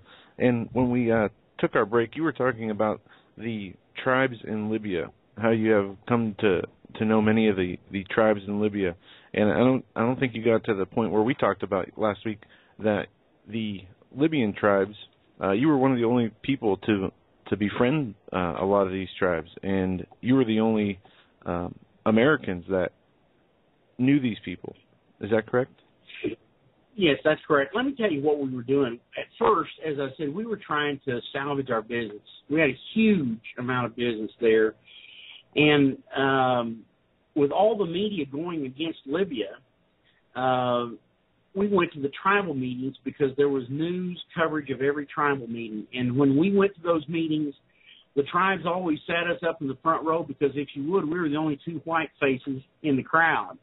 And so we were always shown on these tribal meetings. And the tribes asked us, why are you doing that? And I said, because I'm trying to let the world know that Joanne and I and other people in the world are trying to help you as a people. And so we're going to put our face out here in support of the Libyan people. Also, the tribes weren't burned down. The Libyan government was absolutely being burned by the media every day. So we elected to try to bring forward the shadow government in Libya, the legitimacy of the tribes, et cetera. And it was business motivated, but it became the impetus for the people of Libya. And so because of that, we went to these meetings, and they had meetings all the time. There were, 800, 900, 1,000 tribes in Libya. And they were having meetings all the time because they're trying to preserve their country, their sovereignty. They have the youth tribes. They have all kinds of different sectors of the tribes here. And so in that vein, we became known to more Libyans on a real personal basis, because they knew then that we were not trying to exploit them, that we were trying to help them. And there was lots of business offered to us during that time. They needed gasoline. They needed medical supplies. And I said, we really are not interested in doing any business in Libya until the blood stops flowing in the streets. And so that endeared us more with them. And then they adopted us into the biggest tribe in Libya. Biggest tribe in Libya, the Warfal tribe, actually adopted us. First time ever that any Libyan tribe had adopted a foreign person or persons into the tribe, and that was a real high honor. And after we got out of Libya, they appointed us as their official spokesperson, because they were still not being heard outside of that. But this fact-finding commission was an eye-opener for us, because we were seeing, as I said, black and white. We were seeing the truth, and what we were seeing reported was exactly the opposite. There was not supposed to be 2 American eyes on the ground there, I guarantee you. We were not supposed to be there. But near the end of when they came in and they blew up Tripoli, this is what I want to talk to you about, tell people about. We went over to the Radisson Blu Hotel, the Mahari they called it, and we met with the leader of all the tribes, Sheikh Ali Alafwell. And Sheikh Ali's a good friend of ours, and he was sitting with his translator and with another man. And while we were sitting there in the lobby talking to him, another man brought up a package and handed it to him. It was a manila folder type thing, big one. And he tapped on it. He said something to the man next to him. The translator said, "This is our constitution. It's finally finished." In May, all Libyan tribes came together 100% to make a new Libyan constitution, and this was rare. This hadn't happened in over 100-plus years. First time that every tribe, 100% of all the tribes agreed on something. So they had their new constitution was done. It wasn't 3 days after that they blew up Tripoli. And they couldn't have that. See, that would have stopped everything if a constitution came out, which they were demanding all this stuff for all the people in Libya because of the terrible They were even giving positions to the rebels. Every man, woman, and child in Libya was going to have a vote. And so, of course, that couldn't happen. So within a couple of days, they attacked. Yeah, they started bombing. I mean, they bombed 36, 48 hours straight. But then that was out in the distance and around the port. We heard it from our hotel. It shook 24/7. Then they started bringing in those black helicopters, and they just started mowing people down in the streets. We were on the 21st floor of the Corinthia Hotel, and we looked out over the Mediterranean. And late in the evening, we could hear the helicopters before we saw them, and we could see 2 of them. We could hear at least 1 more. They were coming in low off the Mediterranean, flying directly into Tripoli with their mini cannons firing, and they were blasting everything on the street. They killed 1,300 people in 1 hour, and 5,000 were wounded.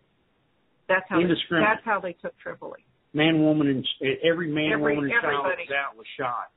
And then immediately after that, these small trucks with anti-aircraft guns mounted in the And the bearded Al-Qaeda on them, they just brought shipload after shipload of them into the port and unloaded them and just gave them the city. Again, we could see that because we could see the port from our window. It was about 200 yards from our window. They took over every hotel. They took people's homes. They broke into every shop. They raped women. They took all the cars. They broke into every car everywhere because every car in our hotel was broken into. Our hotel was the only hotel that wasn't actually taken over by Al-Qaeda. And so there was a standoff at the Rixos Hotel. I don't know if you remember that. It was in the paper for 5 days. They wouldn't let people out of that hotel.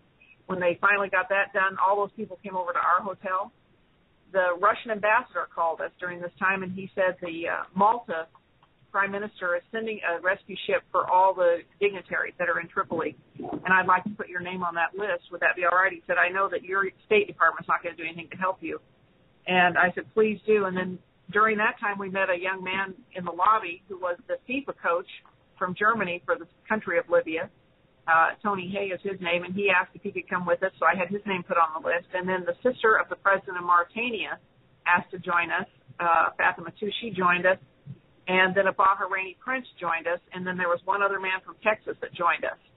So that was our group that we were all going to go on this ship together. To get out of Dodge, basically, right? Yeah, I mean, to get out of Tripoli. Yeah, it was a mess there. It was scary. It was supposed to be a humanitarian ship coming into Tripoli to evacuate all the remaining dignitaries and politicians, etc. Now was this in February? Because what the trouble really started, well, according to the press, the trouble really started in February of 2011. Is that about right? Yeah. Or okay? No. This is in August. This is in August. After we'd been there 100 days. We went in May on our fact-finding commission, and we stayed in Tripoli until August. We were there 100 days. This means this is about the 28th of August. They bombed Tripoli the whole time we were there, but they didn't actually physically come in and destroy it like they did at the end and take it over and make everybody dead there. They didn't do that before. And so we borrowed a van from the hotel. The hotel gave us a driver and a man to ride shotgun that would talk to all Al Qaeda and tell them we were reporters. If they told them who we were, then we'd have been shot on sight. But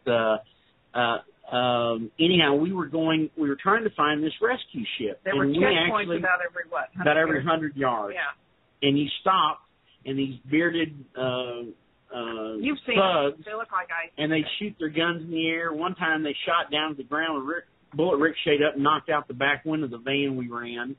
Bunch of hoodlums, And so we went as far as 42 miles east on the coast highway looking for this rescue ship. We're talking to the aide to the president of Prime Minister of Malta. Of Malta, yeah, and she was directing us, and we never could. We're looking for a rescue ship, and we're talking on a ship-to-shore. on a satellite phone, and back and forth, and every time we go back and forth, we're going through hundreds of these checkpoints, and we went into the port one time. They didn't know anything about it. We went back out, went all the way down. We went to a village at the very far end, and we were told that the ship was in a fishing village. And so we went into this village and asked them, and they said, "Oh, yeah, follow us." And they took us in the streets kept narrowing, and finally we were in an alleyway that was so narrow that you couldn't open the doors on the van, and they take us up to a mosque. Now, mosques is where all the dirty events took place. That's where they took the men and women in, and they raped the women, and they chopped up the men and boiled a bunch of them, and all the nasty activities they did were done in the mosques. So when they pulled up in front of this mosque, we knew we were finished.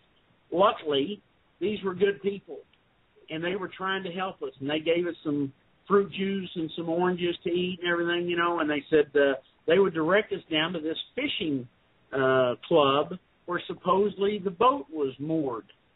So they took us down there. This was about an hour and a half later, took us down to this fishing club, and we're out on the ground, and we're trying to find the ship. And, of course, the woman in Malta forgot to tell us that it was really a couple of tugboats that were sitting there with their lights out because they didn't want to be fired on. And so we were then about 100 yards of them, and they didn't signal us, and we didn't signal them, because we didn't know what we were looking for. The main ship did not come in because it had been fired on. It was more than 3 miles out. So we went all the way back down. We went into the port a second time, and that time we were held in the port for about an hour. And in that time, we're standing outside our little van, and all of a sudden, these little trucks with 4 bearded guys in each one, 15, 20, 30, 40, 50 trucks with probably 100 guys, circled us, stuck their AK-47s in our face, and the leader of that group was a tall guy, real hard-looking man, and he said, I know who you are. He had a list with our names on it. He said, "Your game's up. We know who you are." And so they took us then to their torture center, which was the Mahari Hotel, a hotel we'd actually stayed in before, but it had been converted into their torture center. They put us in the lobby of that hotel. They were taking wounded soldiers up to the mezzanine, all the lights and electricity were out, but they had emergency electricity on the elevators, so they could take him up the elevator to the mezzanine, which of course was open. We could hear, we couldn't see, and these 4 men up there were making the most ungodly sounds you can ever imagine. And we were there. We were held there a long time. They took our passports. They interrogated us. They had different groups interrogate us. And then finally they took us back into the area that would have been a coffee shop, and they had a British film crew there filming us. And they were asking us questions. Had we been treated well? Had we been injured? Were we in good shape, you know? And we didn't know why this film crew was doing that, you know, but we all gave our speech and then went back out, and I kept demanding to get our passports back. And they finally were going to give our passports back, and we were going to go find the rescue ship. And then the driver from the hotel, a different man came over and said, I'm going to drive the van down. Now, this is several days later, a couple days later. So the guy comes over there, and he had been the IT man at the Corinthia. We'd known him, and his English was perfect, but he was always kind of standoffish. Turns out he was the rat or the rebel spy inside that hotel. And he came over there, and he took Joanne to the side, and he said, I'm going to drive the van. Tell him what he told me. He said, this van is going back to the hotel first, and you heard that. Jimmy heard that, and he was upset. He said, it's not going back to the hotel. It's going to go to the rescue ship. It's right down the road. And he took me aside, and he said, what your husband did not understand, that imam over there, the guy with the long white beard and that dash on, and he said what he didn't hear him say was that they set up a kill zone for you 2 blocks towards the ship. If you go towards the ship, when you hit that second block, you will be shot, killed, chopped up, and burned. They're going to blame it on Gaddafi. They're going to blame it on Gaddafi. And Joanne said, we better tell my husband because he's adamant to go to the ship. So he took me over the side, and he said, who set you up? Sir? I mean, who set you up? Your name appeared on the list. If you want to know, a guy named Franklin Lamb. It's the guy who put our name on the list. He's a U.S. citizen. He's a piece of garbage. He's a spy. He's a spy for whoever will pay him. Spy is what he is. And we found out who he was and put a sting on him ourselves. And because we knew who he was bound and determined to have us killed. You can still find him. Franklin Lamb is his name. He's an absolute piece of garbage. But CIA or our name. I don't know who he works for. I think he's a freelance. But he lives with. But we know he has 2 passports because he showed them to us. He lives with Hezbollah. He showed them by accident. Yeah, he lives in Lebanon. He lives next to Hezbollah, the leader of Hezbollah. All right. And we'd help this man. He came into Libya without any money. We took him to the doctor. He had heart troubles. We loaned him money, and turns out he's a bad guy. But anyhow, when Iman told me what our trouble was, I said, what are we doing? He says, I think I can go by the back roads and get us back to the other hotel. That's the hotel we'd started at. And he said, but, these guys are being killed. They're being paid. They get $2,500 to kill you and another $1,000 to chop you up and burn you. So you're going to have to pay them to get out. Well, of the 7 people in our group, I was the only one having money. I had $16,800 left. Huh? Maybe it was $19,000. Yeah, hard to remember. Anyhow, it was all the money I had left, and he said, I'll go negotiate. And he did. He went down and negotiated with them. He said, now then, they will keep their mouth shut. And as far as all the leaders and everybody knows, because while we were in the torture center, they were parading in all the Al-Qaeda leaders and all the rebel leaders to look at us. Because we were famous. And then this big, tall, fat, bearded, bald imam so-and-so is the one that came in, looked down his nose at us, and sentenced to be killed. So anyhow, after Iman went and made the deal to get us free, they had gone through all our luggage. They had wiped the hard drive on our laptop. Joanne had secreted on her person a hard drive that had all a backup of all of our information, all our photos, all our videos and everything. And the thing about Al-Qaeda, they won't touch a woman unless they're going to kill you and rape you. And so they did not frisk her or anything.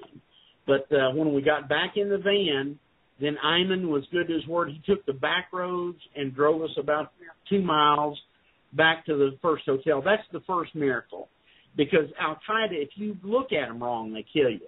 So here's a man that was Al-Qaeda, and God touched his heart, and he said, the reason I'm helping you is because you all have been good people. We know you're just trying to help the Libyans, and so I'm going to try to help you. So that was the first miracle God delivered to us. The second one, when we got back to our hotel, we had slipped the news that night, but they were still looking for us. We were on their kill list. And so Fatima II, who was the sister of the president of Mauritania, was there. She speaks Spanish, and I do too, so we were able to communicate very well together. And she said, I know a man that is one of the directors of the immigrant rescue ship, the UN rescue ship that comes in here every day and takes people back to Benghazi. And she said, I've called him, and he's going to come and talk to us to see if he can get us on that ship. And I said, Benghazi, my gosh, that's the head of the snake. And she said, no, I've called friends there. They said, Benghazi's empty. Everybody's over in Tripoli killing everybody over there. There's not hardly anybody in Benghazi. And she said, but I think I can get him to put us on that ship. So he came over and he talked to us, real nice guy. And after he talked to us a while, he said, yes, I'm going to help you. He said, I will put you in my van. I will take you all the way through all the checkpoints in the port and get you on that ship. And then I'm going to make sure that when you get to Benghazi, they take you to the Tabisi Hotel rather than put you on the bus to take you to the border, because those refugee camps on the border, they will for sure have your names.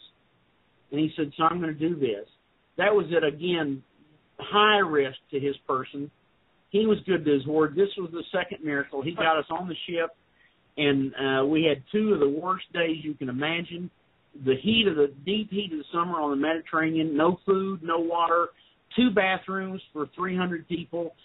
The only thing they had was out-of-date fruit juice and moldy bread and hot water. And if you drank the fruit juice, you were immediately doing the green apple quick step. And so the bathrooms were overloaded. People were sick, no air conditioning, not even any covers on the windows, so it was extremely hot. So we had 2 days of that. And when we arrived in Benghazi, all the other people on the ship, their luggage was thrown in the back of dump trucks. They were put on buses and driven 12 or 14 hours to the Egyptian border. We were taken to the hotel. The UN blue shirt guys came and took us to the hotel. But it was a good thing we got out, because they started firing their AK-47s inside the hotel lobby that same day.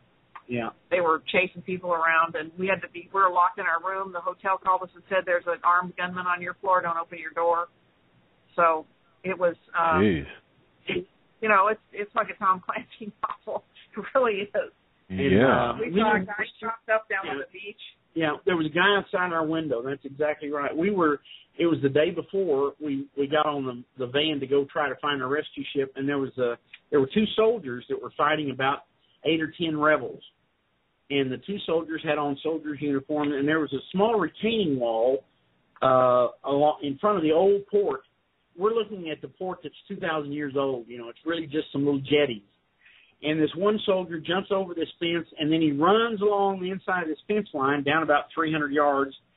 And then the next thing we see him in, he stood up, he took off his soldier tunic, took off his pants, dropped this dasha to the ground, put a little white hat on, dropped his gun. He's walking out towards the Mediterranean, which had a little outcropping there, and he's walking there. When the rebels finally found him, they shot him. And then they ran over there and they started cutting him up. They cut his head off. They cut off one arm. We're up on the 21st floor. I'm filming all this. They cut off both arms, one leg. Their knife got dull and they couldn't chop the other leg off. And I'm filming this whole thing. This took probably 30 or 45 minutes, maybe an hour. And one of them saw me filming them, and he took a shot, and it would have been about probably 300 yards or something. The bullet went just beside my right ear, and the glass was, of course, double pane. The slug stopped it didn't break all the way through the second pane. But the next morning, there were 38 heads lined up above his. And Walter Fauntleroy, I don't know if you remember him or not, he was the first elected politician from Washington, D.C. He started the Black Caucus. He was the man that took over Martin Luther King's position after he was assassinated with the Southern conference. Yeah.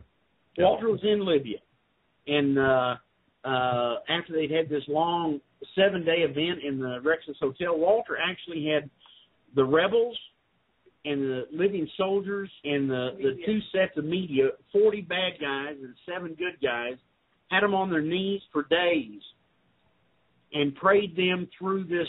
Everybody's trying to kill each other. Walter saved the lives of all those people. He had them on their knees that many days until they all agreed to let everybody go.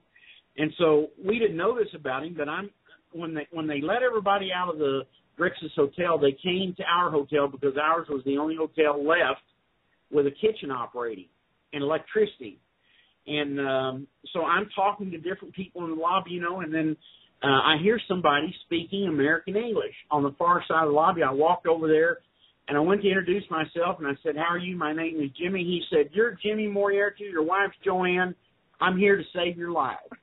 And Walter's a little bitty guy. He's about 5'6", 78 years old, big smile, And so he actually tried to go with us, and he was held hostage by a criminal named Reverend P.K. Paul or something that was trying to get money from releasing Walter. But Walter's a real nice guy, and we still stay in touch with him, and he is exiled outside the United States because, again, he was trying to help Libya. And so the government here has an arrest warrant out for him. Yeah, they put a story out that Walter Fontroy was killed in Libya, and he wasn't. That was a lie. He met 2 guys that were probably CIA in the workout room in the Rexus. Or Blackwater or something. Yeah, they were something.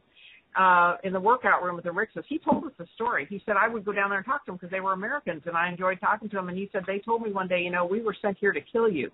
But we like you. You're a good man. We're not going to kill you. But the story went out that he was dead already, because when we got back, Walter wasn't back yet, and I called his family, and I said, he's alive. And they were so happy because they didn't know. But, This is just the way these things are managed. I guess everything is managed. It's not just, we just had a war and everything just happened. No, there's things that are managed.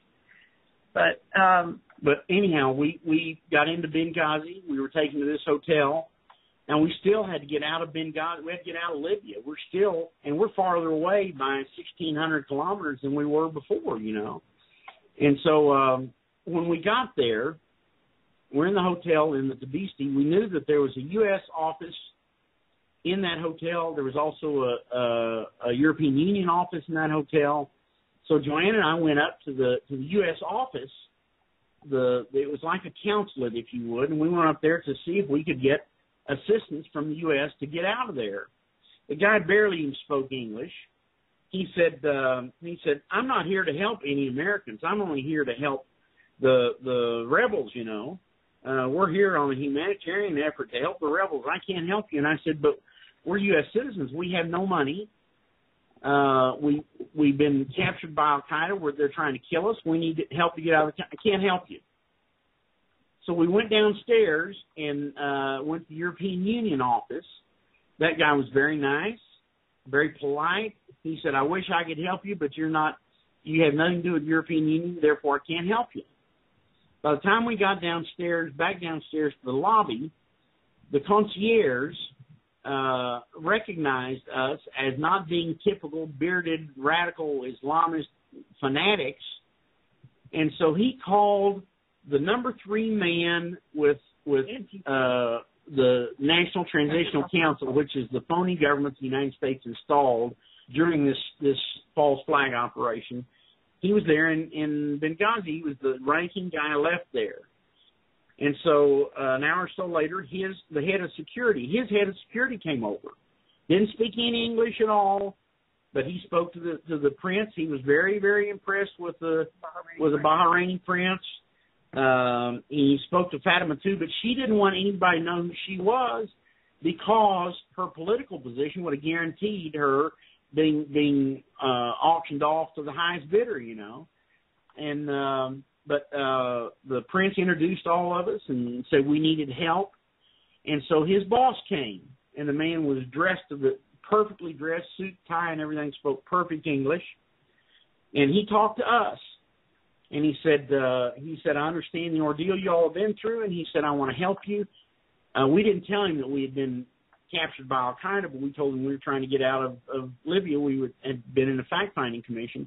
And fortunately, the line of communication between Tripoli and Benghazi had broken down, and so there was no report of us being out of Tripoli yet. So he said, this was still Ramadan. He said, I'm going to invite you to eat. He said, how long has it been since you've eaten? We said, 5 days. And he said, well, I'm going to invite you to break fast in the lobby, in the restaurant, in the hotel. They have a big buffet. And he said, then I'm going to have my security man stay with you, and I'm going to see if he can't get you on the flight. There's a humanitarian flight leaving tonight, taking wounded soldiers to Tunisia. And he said, it's very crowded, but he said, I'm going to see if we can't get you seats on that plane. And he said, I'm going to leave my security man with you and take you through that. That was the third miracle. We did have dinner that night. His security man took us to the airport, put us in the front of the line, got our boarding passes for us, took us to the executive lounge at the airport, which was apart from all the rest of the airport. It was like an executive lounge. And we were there for hours awaiting the departure of the plane, and other politicians came in, other members of the NTC came in. We were talking with them. One of them had been with the World Bank for years, and one of them in something else. The airport wasn't open. Yeah. It was completely dark. All they had was one plane, I think, that was coming in and going out.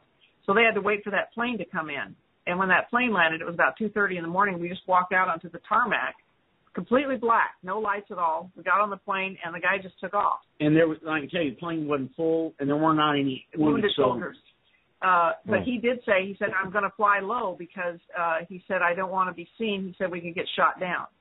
So that was very, and very. This was a raggedy-ass old plane. It was a 727, and when you look down at the floorboard between your feet, you could see daylight. No. Not really, but, doors were Doors missing. were broken and missing, and it rattled and rolled. I mean, it was, I don't know. The plane was old when Hitler was a private, It was in terrible shape. And we got into Tunis at 4:30 in the morning. And some guys up in front, they looked real buff. They were military looking guys, and the prince that was with us, they were in military uniform. He said they're Qatar, middle level. He said they're majors. They're not high ranking. He said you can tell because I can tell their accent. They're not educated outside of Qatar, out of Qatar. But he said they're military. And so when we got to Tunisia, plane landed, and of course we all get off, and these guys were the last ones to try to reclaim their luggage, and they were carrying with them some metal frames that had great big dollies, wheels on them. They were metal frame with a great metal bottom in them. They were about 24 inches by maybe 14, 16 inches. And they set them down next to the conveyor belt. When the conveyor belt came along, the first box that came out was a metal reinforced box. It's all metal side. It took 4 of them to lift it up, put it over on this dolly. The second one that came along had a hole in the side of it, and when they lifted it up, they were trying to move it real fast, and it kind of tipped over a little bit, and some gold buttons fell out. And they real quick shoved them back in that, and they rolled this stuff out. So what they had done is they took a bunch of Libyan gold, melted it down to get rid of the hallmark, and that was their bounty they were taking with them. And we saw that with our own eyes.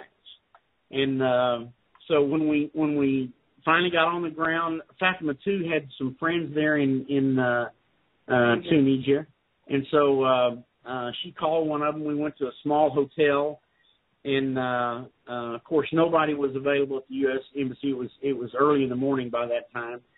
And as soon as it was daylight, we were allowed to get on the Internet at that hotel, and we called and finally got through to a U.S.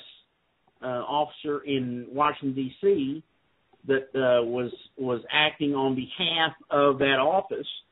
And he said, well, the only thing they could do, since we had no money, they could contact several of our family members, and they could have our family members send them money, send the government money, and then they would manage that. They would manage the money for us and get tickets for us whenever they could to get back to the United States. And I said, well, we don't have money for cab fare anymore. The money I spent buying the freedom from all of us, that was for all 7 people, but nobody had any money, you know. And we didn't have any credit cards or anything. No, they took all our credit cards and everything. And so he said, well, we can put you in this hotel, this Ramada Hotel. And the Ramada Hotel was a $70 cab fare from where we were, which meant $70 there and $70 back to the airport. Where we were was about a $3 ride to the airport. And I told the guy, I said, we don't have any money for that. And he said, don't plan on getting any tickets anytime soon because it was end of Ramadan. It was the end of August. It was the end of bank holiday in Europe. And so all the flights were full. And he said, I did get a man out of Tunisia today to Houston, one-way ticket, $3,900. And so I said, well, what's the process? And he said, you give us your passports, and then we give you a temporary passport, gives you one trip back in the United States, and then you have to repay all the money before you get another passport. And so we didn't like the sound of any of that. So Joanne's daughter actually got us a couple of tickets early the next morning to go into Rome. We had plenty of miles on British Airways that could get us back to the United States. And fortunately, after the first 2 hours of confrontation with British Airways in Italy, they finally understood who we were and what we'd been through, and they were so gracious. They got us on a flight that day. They made hotel reservations, gave us meal coupons for dinner and breakfast the next morning, and put us in business class accommodations on the flight, using our miles, of course, but very, very nice people. And, everybody was so gracious to us. The only one that wasn't gracious to us, our own government. But exactly. That's not even half the story, because we thought we were finishing, but we weren't. We were just getting started. Yeah. We got back to Houston. Jimmy was taken. We went through passport control. He was taken. I wasn't. I'm the one with all the information. And I went down and sat 3 hours in the baggage section waiting for him. He was taken by the FBI, or whoever it was. I think it was the FBI, and interrogated for 3 hours. They tore his luggage apart. They had 3 computers. Took the lining out of it. They had 3 screens. One guy was asking me the questions, but he was getting the questions off of 3 screens in front of him. And they were really interested to find out who paid our way. Well, we paid our own way. We spent that trip, that fact-finding commission cost us about $100,000. And, of course, the last nearly $20,000 was what saved our lives, you know. Not really God saved our lives, but questions about what we were doing, why we were there, what relationship did we have with the politicians? We didn't have any of that. 3 hours of questions. Finally, they let me go, but they said, be prepared to have us at your home in the very near future. No problem. Up until that time, we still... It doesn't stop there either. You know, and folks, I'm going to tell you, we could spend days with James and Joanne talking about this. This is a fascinating story. I didn't mean to interrupt here, but we're getting close to the top of the hour. I just want to kind of recap here. This is the story of James and Joanne Moriarty, who are business people, going in and out of Libya on business, and were there pre-NATO, pre-Arab Spring, pre-NATO, /US, /Mossad, /MI6, whatever. January 1st, 2007. Yeah, I mean, and then you were there during the attack, basically, the takedown of Libya, the takedown of Gaddafi, this incursion by these rebels, or terrorists, I should say, that were really brought in by our State Department with the complicity of other governments. Correct? I mean, and you barely escaped with your lives. Okay. I mean, this is the inside story. But see, in the next hour, because I do know some of the story, it doesn't end there, because even today, folks, these two fine people are really suffering suffering from the government, our government. Yeah, the blowback. Yeah, thank you, Joe. The blowback. And folks, if you go to their website, Libyan War, the Truth, Libyan War, the Truth, you don't have to put the in there. LibyanWarTheTruth.com. You can purchase their DVD, which has got a lot of information on it. It's their live presentation of their story. There's a PowerPoint presentation with photos. It's over 3 hours long, and it's really the story of what they went through. They provide proof, photos, videos of weapons supplied by NATO or supplied to NATO Al-Qaeda mercenaries via guitar. The weapons basically stamped, made in the USA or made in the UK. So all of this stuff. Yeah, and I'm glad you brought up the DVD. It's $15 plus $5, and you can get that $5 shipping. And you can get that at LibyanWarTheTruth.com. That's LibyanWarTheTruth.com. We're going to go take our top of the hour break. We'll be right back after these short messages. You're listening to Jim and Joanne Moriarty on the Hagmann Hagmann Report on this Monday, June 8th. As I said, we'll be right back after these short 15. Our guests tonight are Jim and Joanne Moriarty. Their website is LibyanWarTheTruth.com. Bookmark their site. And also, if you want to grab their DVD... I'm going to order that today. Yeah, we were just talking about that during the break, how we were going to order that. But go to their website, LibyanWarTheTruth.com. $15 DVD, only $5 shipping and handling. And this is something that the government never wanted nor intended for people to hear, is their firsthand account of escaping Libya after the U.S. NATO-backed strikes on Libya. Guys, you guys came back here, as I said, you said they never intended you or wanted you back here to tell your story. And really, through the miracles of God and the connections you made, you were able to find your way back home. What's happened to you since you got home? How has this government acted towards you? Oh, man. Well, let me tell you, first of all, we were so naive. We thought that we, as citizens of the United States and the United States government, were both fighting the same enemy, Al-Qaeda. And we were sure wrong about that. When we got back, we had lost $200 million in Libya. Everything that we had taken 15 years in building up our business was all lost. And so we were basically barefooted, and we had a bunch of great scientists and people that worked for us. We sold everything we had and gave them all a nice stipend because, as I said, we're good business people and we have great product. We would start over again, and so we tried all our contacts, couldn't get anybody to agree to do business with us. I went out, tried to find a job. Joanne and I were sending out 20 resumes a day for me, 30 a day for her, never got an interview. And then finally got some interviews, got 3 job offers, and then the job offers were full. Still didn't know why that was. I just thought we were too old and fat, Also, during this time, the Libyans were contacting us, but a lot of them were now in exile. Over 2 million of them left. And they were trying to give us information that what was going on in their country. They thought the United States, if they knew that Al-Qaeda was doing things in Libya, that the United States would come clean it up. We thought that, too, foolish of us.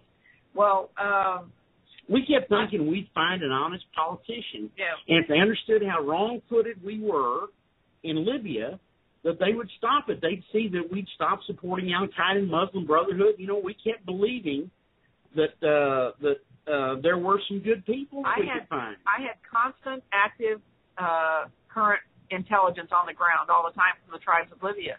And I called every congressman you can imagine, every senator you can imagine. The only person that I really got, some of them talked to me, some of them said they'd get back to me, but they never do. Tara Dahl, who was the aide to Michelle Bachmann, is the only person who ever got back to me, and she was very interested in the story. She also said that if I had been captured by Al-Qaeda, that I needed to was I debriefed? I said no, and she said you have to be debriefed. So this is how we started in our intelligence area. She put me in touch with a young man who works for the FBI terrorist task force, and what's his name? His name is Tim Hunt. and he is out in Oakland, and he's on loan to the FBI anti-terrorist task force international, and he's a police detective. But he said he'd been all over the world, and he said if you were captured by Al-Qaeda, you have to be debriefed. He wanted a lot of my information, which I gave him. And he said, I'm going to contact the DIA. The DIA, the Defense Intelligence Agency, is going to need to speak to you. So I said, all right. He said, it'll probably take 2 or 3 weeks before they get back to you. Well, they were back to me. He called back. He said, I already contacted them. In 2 days, they called me and said, they'll have a man there tomorrow. So we had an agent from the DIA show up at our house, and this claiming to be, he said his name was Kevin Davis, and he was there to debrief us. And the more he learned about us, the more he came back. He came back a number of times. He spoke to the tribes on Skype. He got a lot of intelligence. They gave us a test because they didn't believe that anybody could be friends with the tribes of Libya. They said in all their history of intelligence, nobody's ever been able to get inside the tribes of any country. So they gave us a test of 14 questions, and the tribes, Sheikh Ali had all the tribes come together, and they did it in 24 hours. They answered all the questions. We were giving them intelligence about where Al-Qaeda leaders spent the night, where their underground storage of weapons was, where they were transporting, where their training center was, where they had 70 tanks, and how many armored vehicles they had at this location, giving them latitude and longitude. We would have them on our computer in our home, hooked up to one of the Libyan tribal leaders in Libya, and they were giving them on a Google map exact locations. Now, this was actionable intelligence. They couldn't get it from anybody. They also, if you go back, roll it back to 2012, we were told 6 weeks before the attack on the safe house that Chris Stevens was in when he was killed. We were told that was going to happen by some people that were deep in the desert with Al-Qaeda, and they called some of the tribes, and they said that they need to understand there's going to be an attack on American property. Do you understand what we're saying? There's going to be an attack in other countries, too. I tried 100 times to tell somebody in Washington, D.C. I had this information. Joanne's dialing finger is 1 digit shorter than it used to be. But if you're not in the club, you're not in the club. I mean, the gatekeepers are doing a good job. You're out. She called everybody, and she learned how to get through the gatekeeper, and she'd get into their security department, military security. Oh, yeah, we're going to get back to you. We're going to set up a direct link with the tribal leaders. We had one military representative. I think Peter King was the guy. I'm having a memory about him. His military guy, when I started telling him what I knew, he said, what do you want me to do with that? And I said, well, I couldn't even finish. He said, why would you have that information? Who are you? And he hung up on me. Oh, that wow. was the end of that conversation. And he got angry. Okay. Let me stop you right there. What was you knew about the attack in Benghazi 6 weeks before it took place on September 11th, 2012. What was the ostensible motive, according to the information you received? Go ahead. Beforehand, we were told. It was because of al-Libi's brother that was bombed in Afghanistan. We were told it was retribution. That was one of the reasons that we were given. They said there's an anniversary date or there's something that they're not happy about and they're going to have retribution. But there's a whole lot more to that story. A whole lot more than that. See, sure. They're getting the tribes had a spy, if you would, inside every Al-Qaeda cell, inside every Muslim Brotherhood cell. They were on the ground because they're trying to get their country back. They still are. And they still are. So they would feed information to us through their tribal leaders that were in exile in Egypt, and some of them were in Tunisia. And we're getting this information. And like one time, the DIA, this guy whose real name turned out to be Eric Maddox. Can you imagine somebody coming into our home and we're trying to give them intelligence, and this sorry piece of garbage is giving us a phony name? That's what they did to us. Yeah. I mean, I'm pissed about that. But anyhow, he's in there, and we're telling him that here's the main training centers for these guys. And this center is their biggest training center. We gave them latitude and longitude. Nobody knows about it. It's got 4,000 Al-Qaeda in there being trained. They've got all kinds of weapons and everything. We give it to them. The first time that information had ever gone any place outside of Al-Qaeda was when the tribal leaders gave it to us. We gave it to the DIA. 3 or 4 days later, they had an emergency evacuation of that location, and they were told to leave with what you can carry, sell whatever extra weapons you've got, get the hell out of Dodge, and they traversed all the way across Libya and went out through Algeria, and one of the generals who was masquerading as a rebel was giving us blow-by-blow directions of what cars they were in, how they were going out of the country. Nothing was ever done. And so we asked this Eric, we said, what in the hell are you doing with this information, And he said, well, quite frankly, it goes up the top and is blocked. Another time he told us that the agenda, this is coming from Defense Intelligence Agency, their top interrogator. He said agenda in the United States is being set by Muslim Brotherhood. Quote me on that. That's what he said. He also said that the translators for the intelligence services are mostly Muslim Brotherhood. Okay. Now, Jim, say that one more time, and Joanne, say that one more time. Please, this is important, folks. Listen to what they're saying. The reason he said this was because I said, Muslim Brotherhood are just as bad as Al-Qaeda. He said, well, I don't know. He said, most of our translators in the DIA and CIA and stuff are Muslim Brotherhood. He said, I think they're pretty nice guys. That's exactly what he said. And he said that agenda in the United States is being set by Muslim Brotherhood. Folks, did you hear that? We've been telling you this. If you want to verify that further, call Congressman Pete Sessions. He's the fifth most powerful guy in D.C. He's head of the Rules Committee for Congress. And after we had a long private session with him, he called the head of Defense Intelligence Agency into his office to verify everything we said. He verified everything we've ever said, 100% accurate. And not only that, but the DIA also told him that all the intelligence we provided was 100% accurate. And he said, the DIA said, we don't know how two people sitting in the Woodlands, Texas, can pick up their phone and call any place in Libya and get absolutely accurate information anytime. And Pete Sessions says, then why did you not make these two people your best friend instead of attacking them? And, of course, he had no answer for that. But we had confirmed us. We had been blacklisted, and the soft kill began when we came back into the airport in Houston. Let me tell you the rest of that story. After the DIA, Eric Maddox was there with us for quite a while. He came a number of times. He then brought in. We told him if he couldn't do anything, we weren't giving him anything. Because the tribe said, the information we're giving you, he said they pay huge amounts of money in Egypt for this information. He said there's CIA people, there's agents, Blackwater agents, stuff on the street that offer $50,000, $100,000 for the information we're giving you. We want you to get that money. Well, now, let me back up a minute. We used to have 3 houses. We sold all of them. We gave stipend to all our 30 scientists and engineers. We sold my car collection, sold Joanne's belief. We sold all our jewelry, our gold. We sold everything because, tomorrow we would start our business up again. It's that good a business. We didn't realize we were being soft-killed. We couldn't get anybody to talk to us. So we're liquidating everything, and we sold both of the extra cars we had, et cetera. So, when we're down to nothing, the Libyan tribe, they wanted to help us. They felt it somewhat responsible for our situation. We told them it wasn't their fault at all, but they're very, very nice people. Anyway, they said they need to pay you for this information. And, of course, the guy from the DIA said, we never pay for information. I don't know where you heard that. Well, they do pay for information. They do it all the time. So he brought an FBI guy in because he said, this guy does wet work. He said maybe he can take some action in Libya.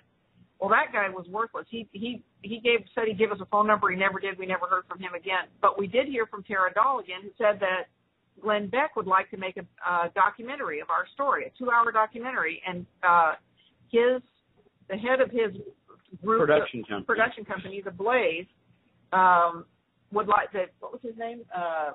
Weasel. Yeah, Joe Weasel would like to come and interview you. And we said, fine. And so he called.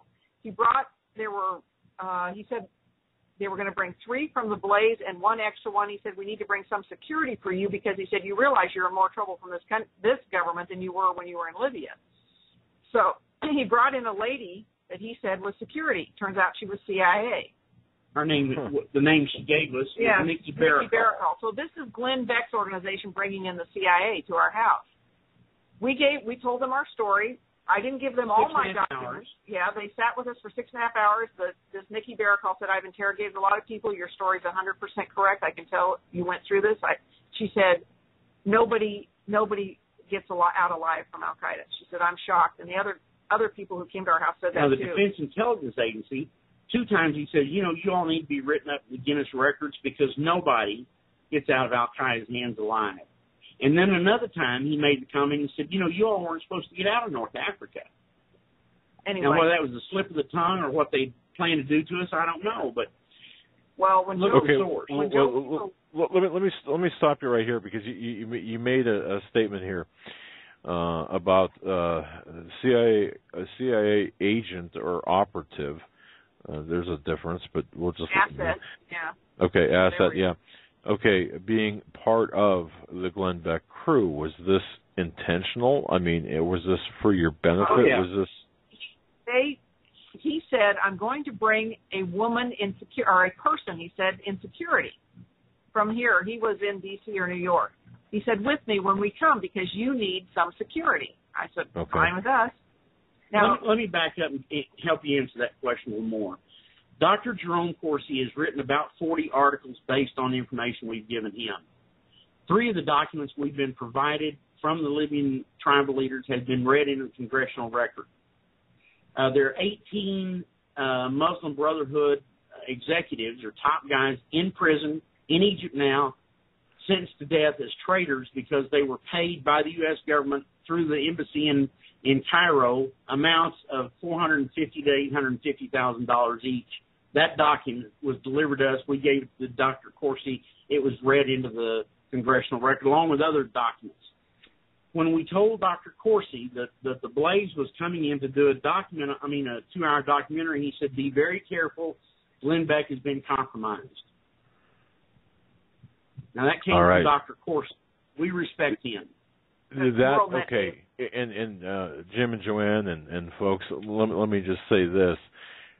This fits with our conversation. Joe and I had a conversation with Dr. Jerome Corsi in Orlando this couple of months ago at the Prophecy in the News conference there, and I did not at the time, and we did not know Dr. Corsi was making reference to you folks. This does fit.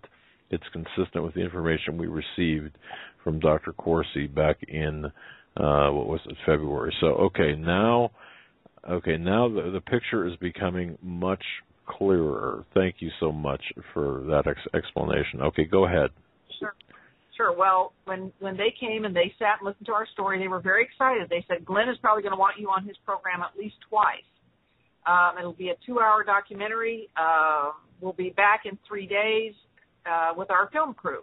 And what they were trying to get was 300 gigabytes of information. Joanne picked 25 gigabytes of stuff that was not so earth-shattering and gave that to them. They said, is this all you got? Well, this is all you're getting now. So they came there, I think, really to find out just how much damning information we had. Every intelligence person that came into our home or talked to us on the phone wanted all of our information. And we had 4 total in our home.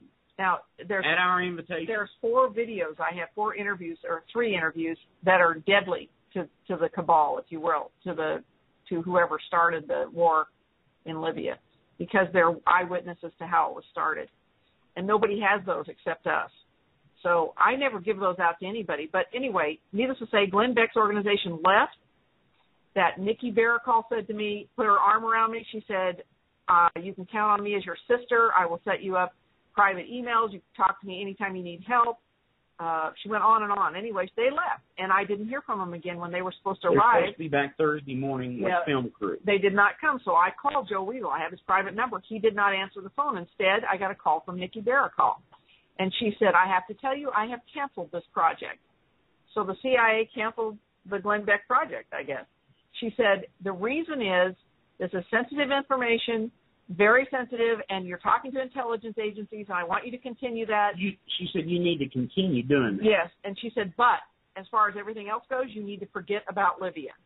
And you need to start your life over today. If you want to have a life. And I said, wait a minute, that sounds like a threat. She raised her voice. She said, you stand down and do exactly what I'm telling you or you won't have a life. Wow.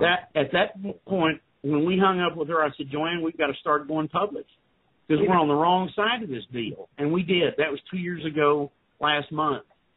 And we've been on, I don't know, a couple hundred hours of radio, maybe more than that. We've given seminars everywhere from Houston all the way to Northern California and back. Yeah, we don't have a home right now. We're living in a little lake house from somebody who was generous enough. They don't use it and let us live here.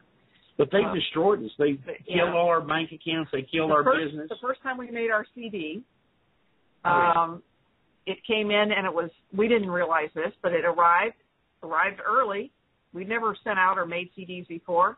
And when we opened it and played it, it was full of hardcore pornography. Had our cover on it, but hardcore pornography inside. We later learned from some people in Dallas that there were 2 people in their group that have felonies for that because usually the FBI shows up right behind them, and if you have more than one copy of pornography, that's intent to distribute, and that's a felony. So what happened with this, God was on our side again.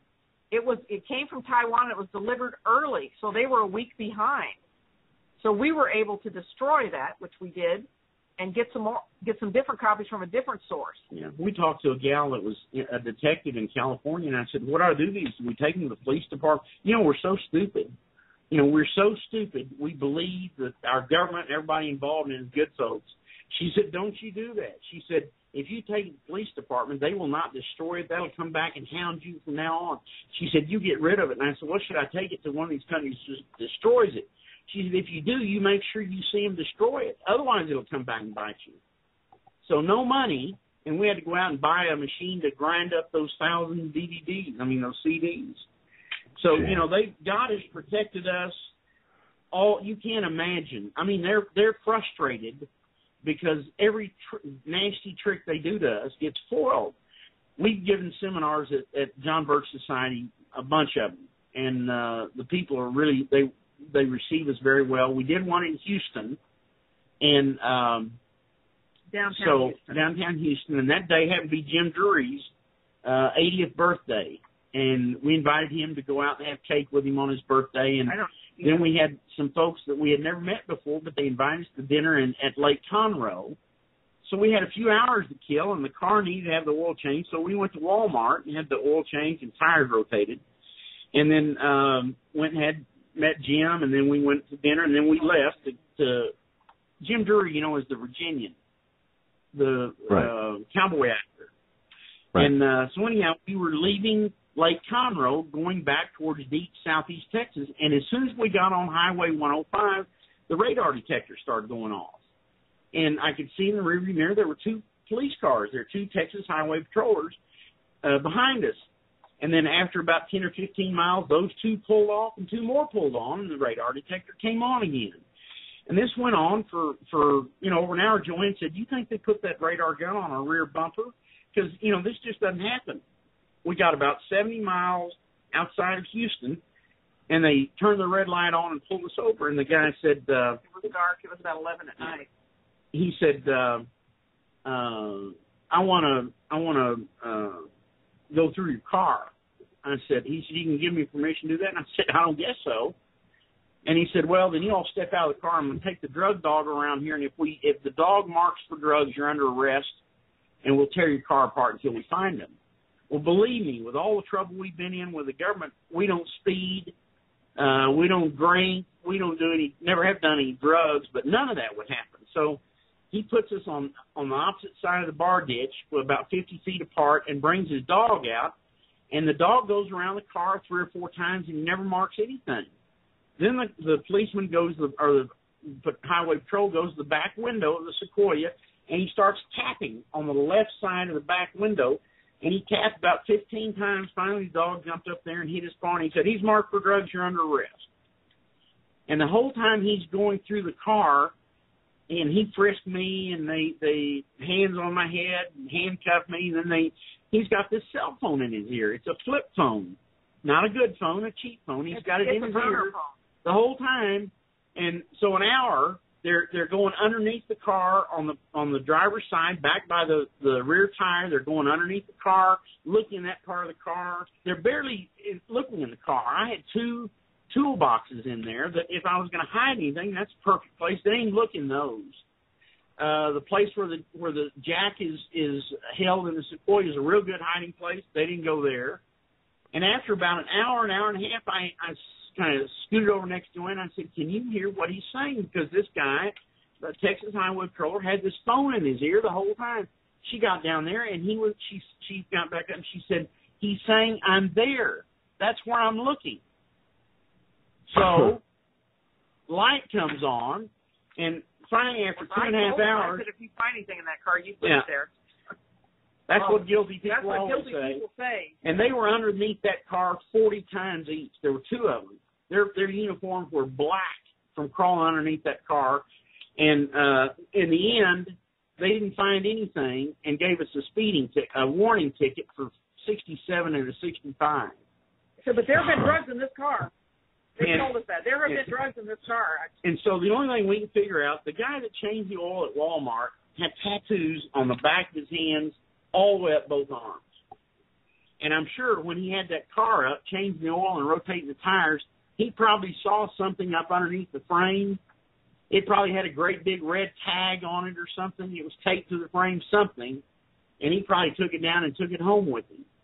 So you never know what angels look like. But they didn't find any drugs in the car that day. That's a good point. Either that or somebody driving another Sequoia's got a whole bunch of drugs in their wheel well. Yeah, but they were following our car. You know, another time, we're on a little dirt road at a small lake in deep southeast Texas. Our only neighbors are poisonous snakes and alligators. And we're on a dirt road for about 1.5 miles until we hit hard surface. And one day, 6 or so months later, after the drug deal, we pulled out on the hard surface, and 2 SUVs pulled up and stopped us. They put Joanne in one, me in another. We couldn't see out. The windows were blacked out. They drove for about 1.5 hours. We don't know where we went. We ended up going into a building with a parking garage underneath. We got an elevator, went up into some nondescript type of government offices, you know, with metal chairs and a metal table. And they proceeded to interrogate us for 33.5 hours and asked us the same questions over and over and over again. They told me and Joanne both that, you know, we can do this anytime we want. We can make you disappear.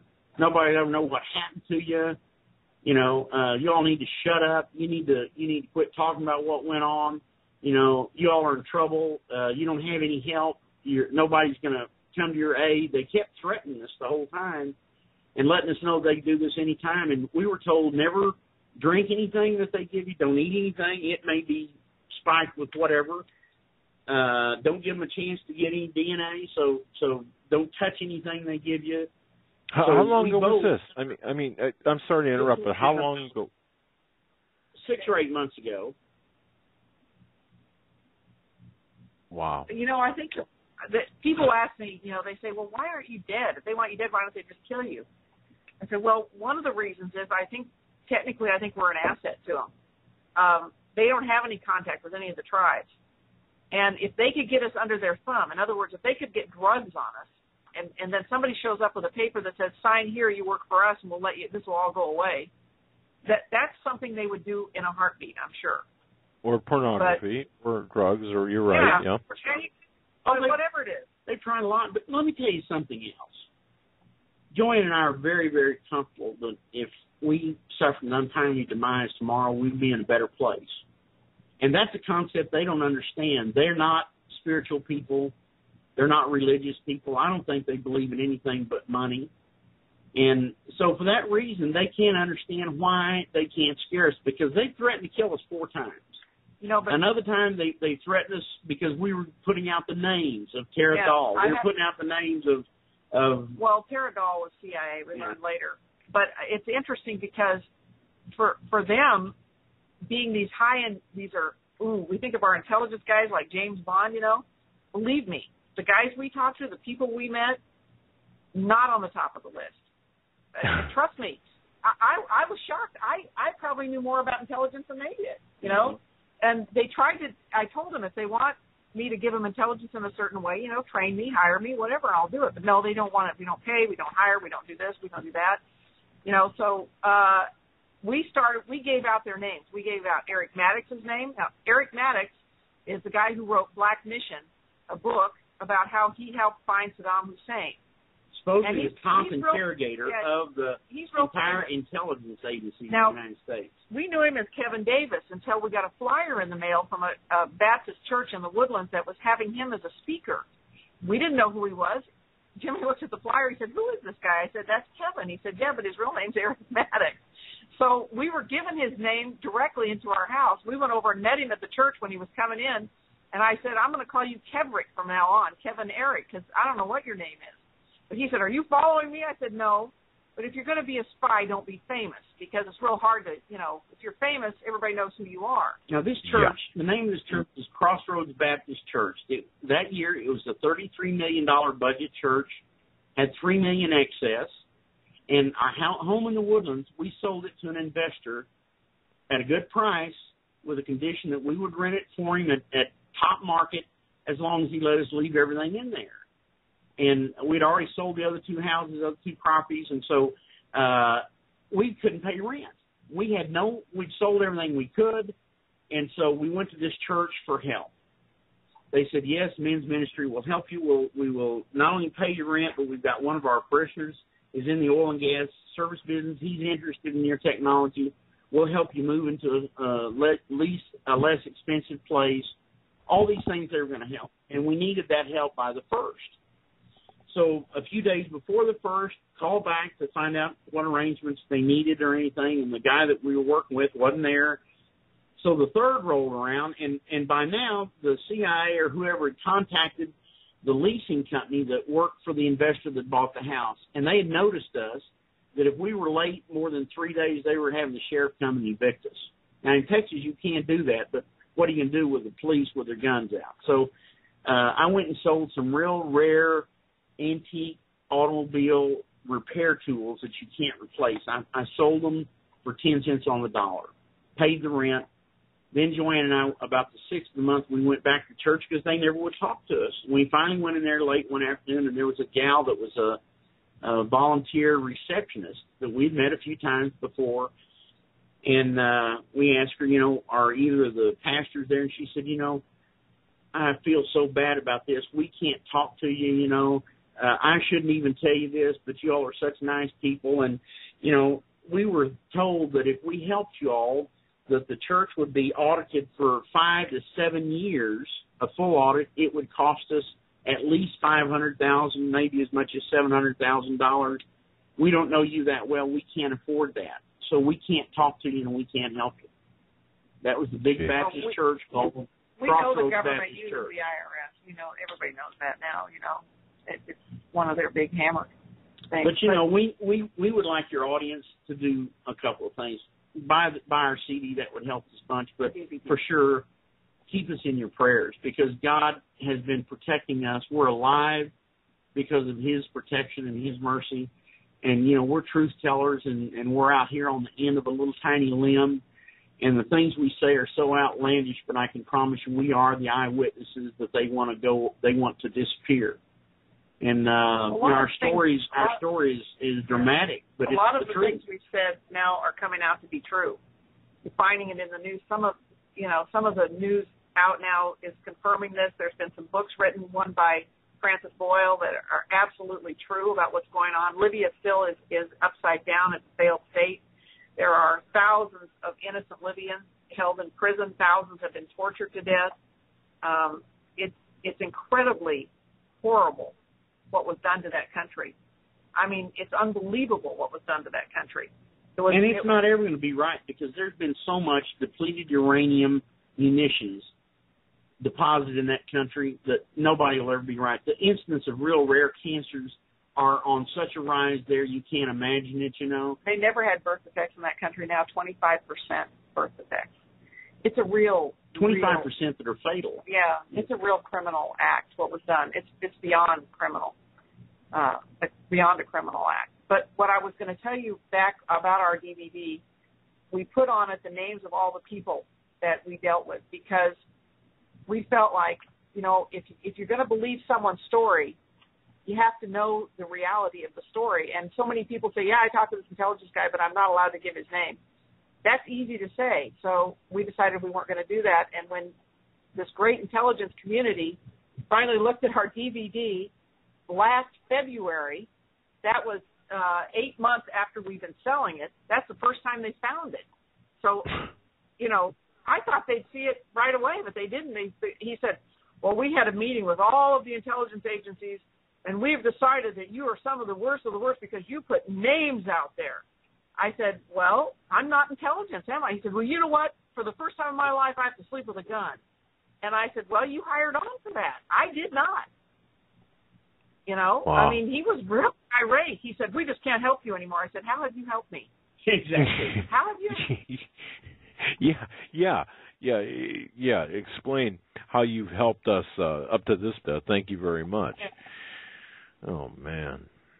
Now, way back there, the Libyans, when the Libyans appointed us as their official spokesperson, the reason they did that is they prepared a letter to Obama. This is right after Chris Stevens. Right after Chris Stevens. It was to the U.S. Congress, really. And they said that if the United States would just stop supporting Al-Qaeda and Muslim Brotherhood in Libya, that the Libyan tribes would band together and clean Libya of all the radical Islamists, and then they would join hands with the other tribes of all the countries in the world and clear out all the radical Islamists worldwide. The only condition was that the U.S. stopped supporting Al-Qaeda and Muslim Brotherhood. And there was no response to that. So then they asked us if we would try to see if we could get somebody to acknowledge receipt of that. And that's when they gave us the personality as the official spokespersons. And we did try to present that document to everybody. Dr. Corsi got it. He published an article about it. Nobody in Congress ever wanted to hear about it.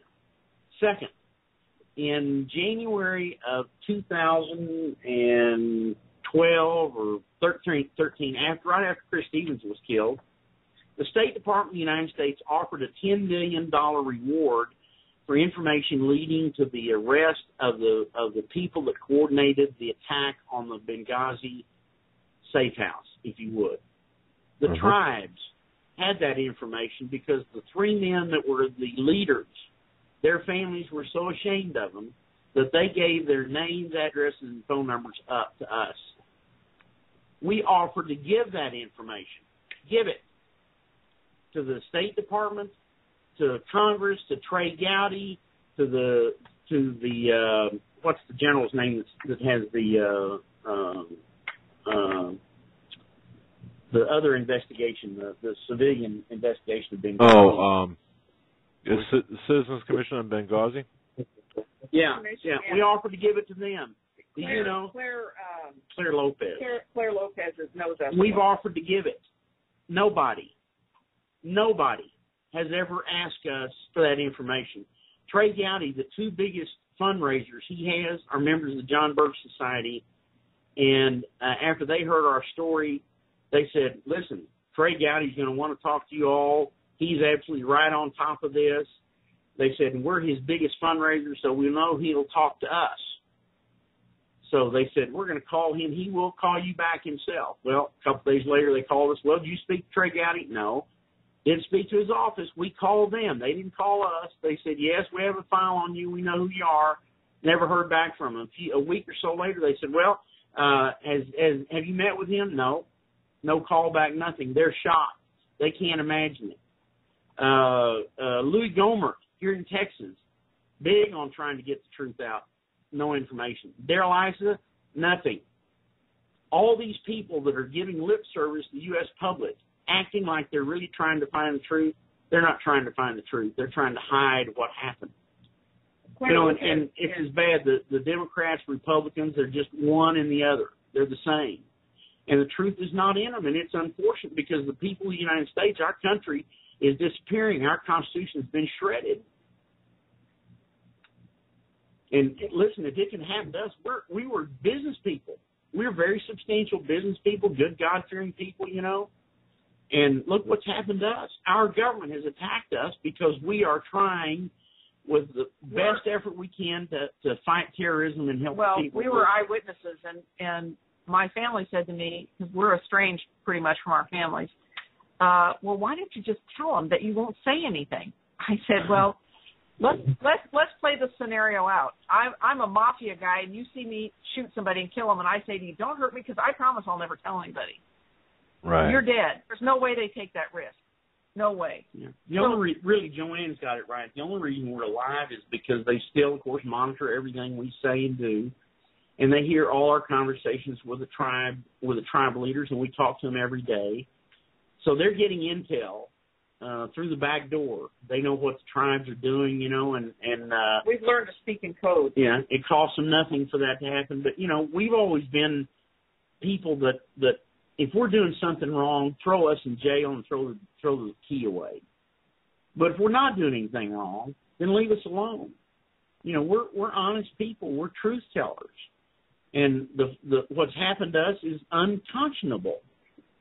But the thing is, we have our faith.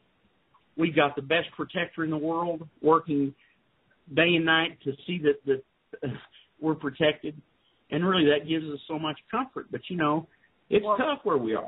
There's power in knowledge, and the more people that have the knowledge of us, the more protected we are, really. Right. Really like to get our life back. That's what we really like. Well, yeah, and you deserve to have your life back, and that's why, folks, I'm going to appeal to our vast audience, and knowing James and Joanne and what they've been through, and having you folks having listened to their story, please, Bob and Maggie sent an email. Thank you so much. Thank them, please, for us. Tell them that we're adding them to our prayers. Apparently, they're trying to send you some email. Their screen freezes, or there's if you've got to contact us for them or whatever, it's freezing up now, perhaps because of volume. I don't know. But folks, please, look, a DVD, certainly, any support, get the word out. The higher profile. Okay. I'll give them my email address if they want to email me. Sometimes that site freezes up, and I'll be happy to give them. They've killed it 2 or 3 times too. It's AITrust, AITRUST @gmail.com. Okay, all right. You're talking to a Christian audience. We are all in this together, and it just pains me to listen to your story, to know that you have this. I mean, it doesn't surprise me. It just hurts. It hurts, like, knowing what's happened to this country. One question from several listeners: Where does Hillary Clinton fit into all of this? Not to make this political, but to make this, the who's who of things. Hillary Clinton, either one. Hillary Clinton is bought and paid for by the cabal bankers. But Hillary Clinton is she, John McCain, and a couple others, but especially Hillary Clinton, responsible for what happened to Libya. Yeah. She stood right out in front, knew what was happening, and supported it 100%. And she is responsible for bringing all that death and destruction to that country. As far as Chris Stevens is concerned, I would have to qualify this with my opinion, but from what I've been told from eyewitnesses, Stevens was dead long before there was smoke in the room, and it appears to have been an assassination, and that's my own personal opinion. Don't quote me on that. Well, they can quote you, but we have some inside information about what happened. The man that was serving dinner to Chris Stevens and the Turkish ambassador that night in that home, in that building, that mansion, was one of the tribal members.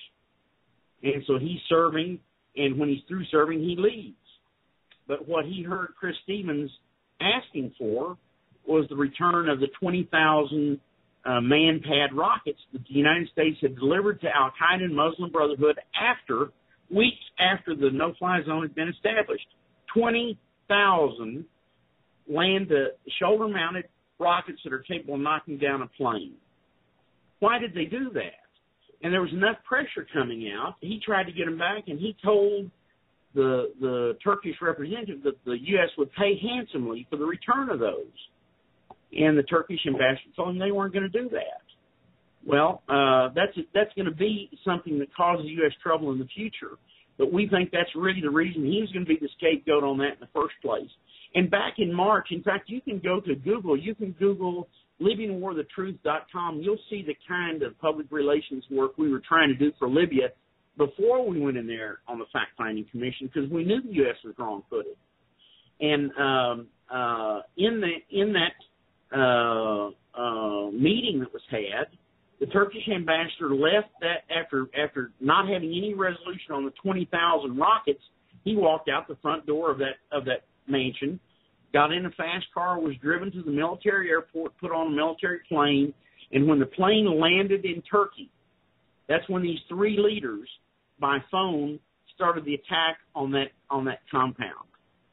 And we know the names, addresses, and phone numbers of the guys that were coordinating all that. Morsi was involved. Morsi, the Muslim Brotherhood in Egypt, that document was one that was brought forward from Libyan security to us, and that's another one Corsi did a big article on.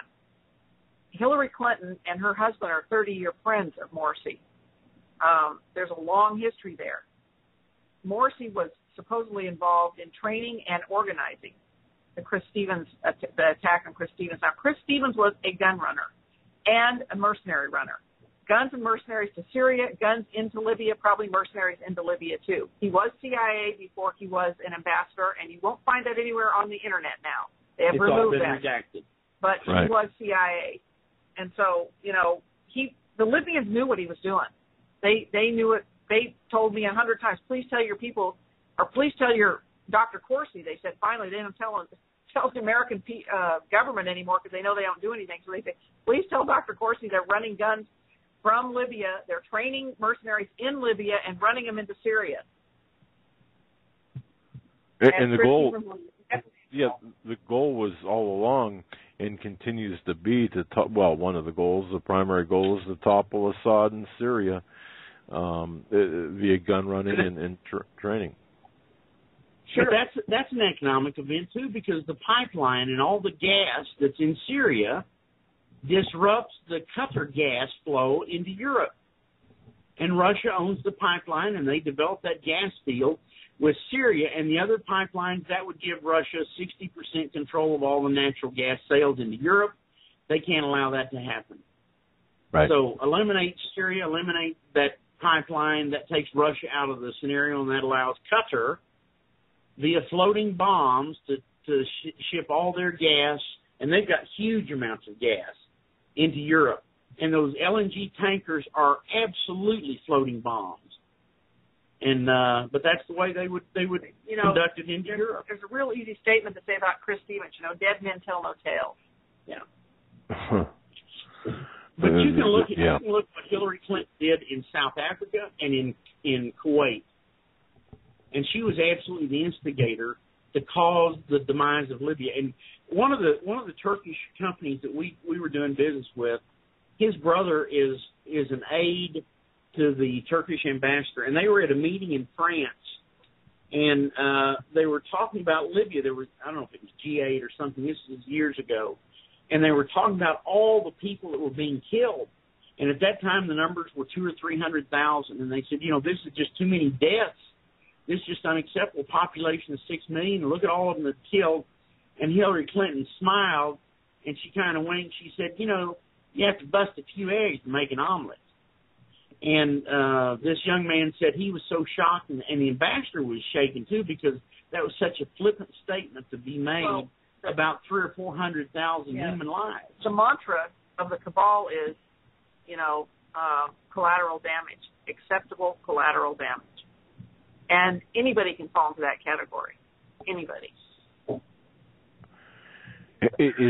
We've only got about 2.5 minutes left. This is a question for both of you. I know this might sound trite, but I'm going to ask it anyway. Obama, Muslim Brotherhood, Muslim thoughts on Obama. Jim, you first, and then Joanne, you can follow it up. Back when he was just running for president, when he was a candidate for the primary, the Libyans were so excited because finally there was going to be a Muslim in the White House. And he had been a big supporter, or Gaddafi had been a big supporter of Obama, had given him $50 million, had put $10 million into the race to put his uncle as president of Kenya. And they always said he was Muslim Brotherhood. And they said that unfortunately he had joined hands with the Karjites, but he was a Muslim, and they were real happy about that. It wasn't until he turned on them that they then began to change their thoughts about who he was. But everybody knew from 2006 forward that he was Muslim Brotherhood, and that absolutely was a Muslim, and it's within the rights of their religion to lie about who you are if it brings an advantage to the religion. Okay.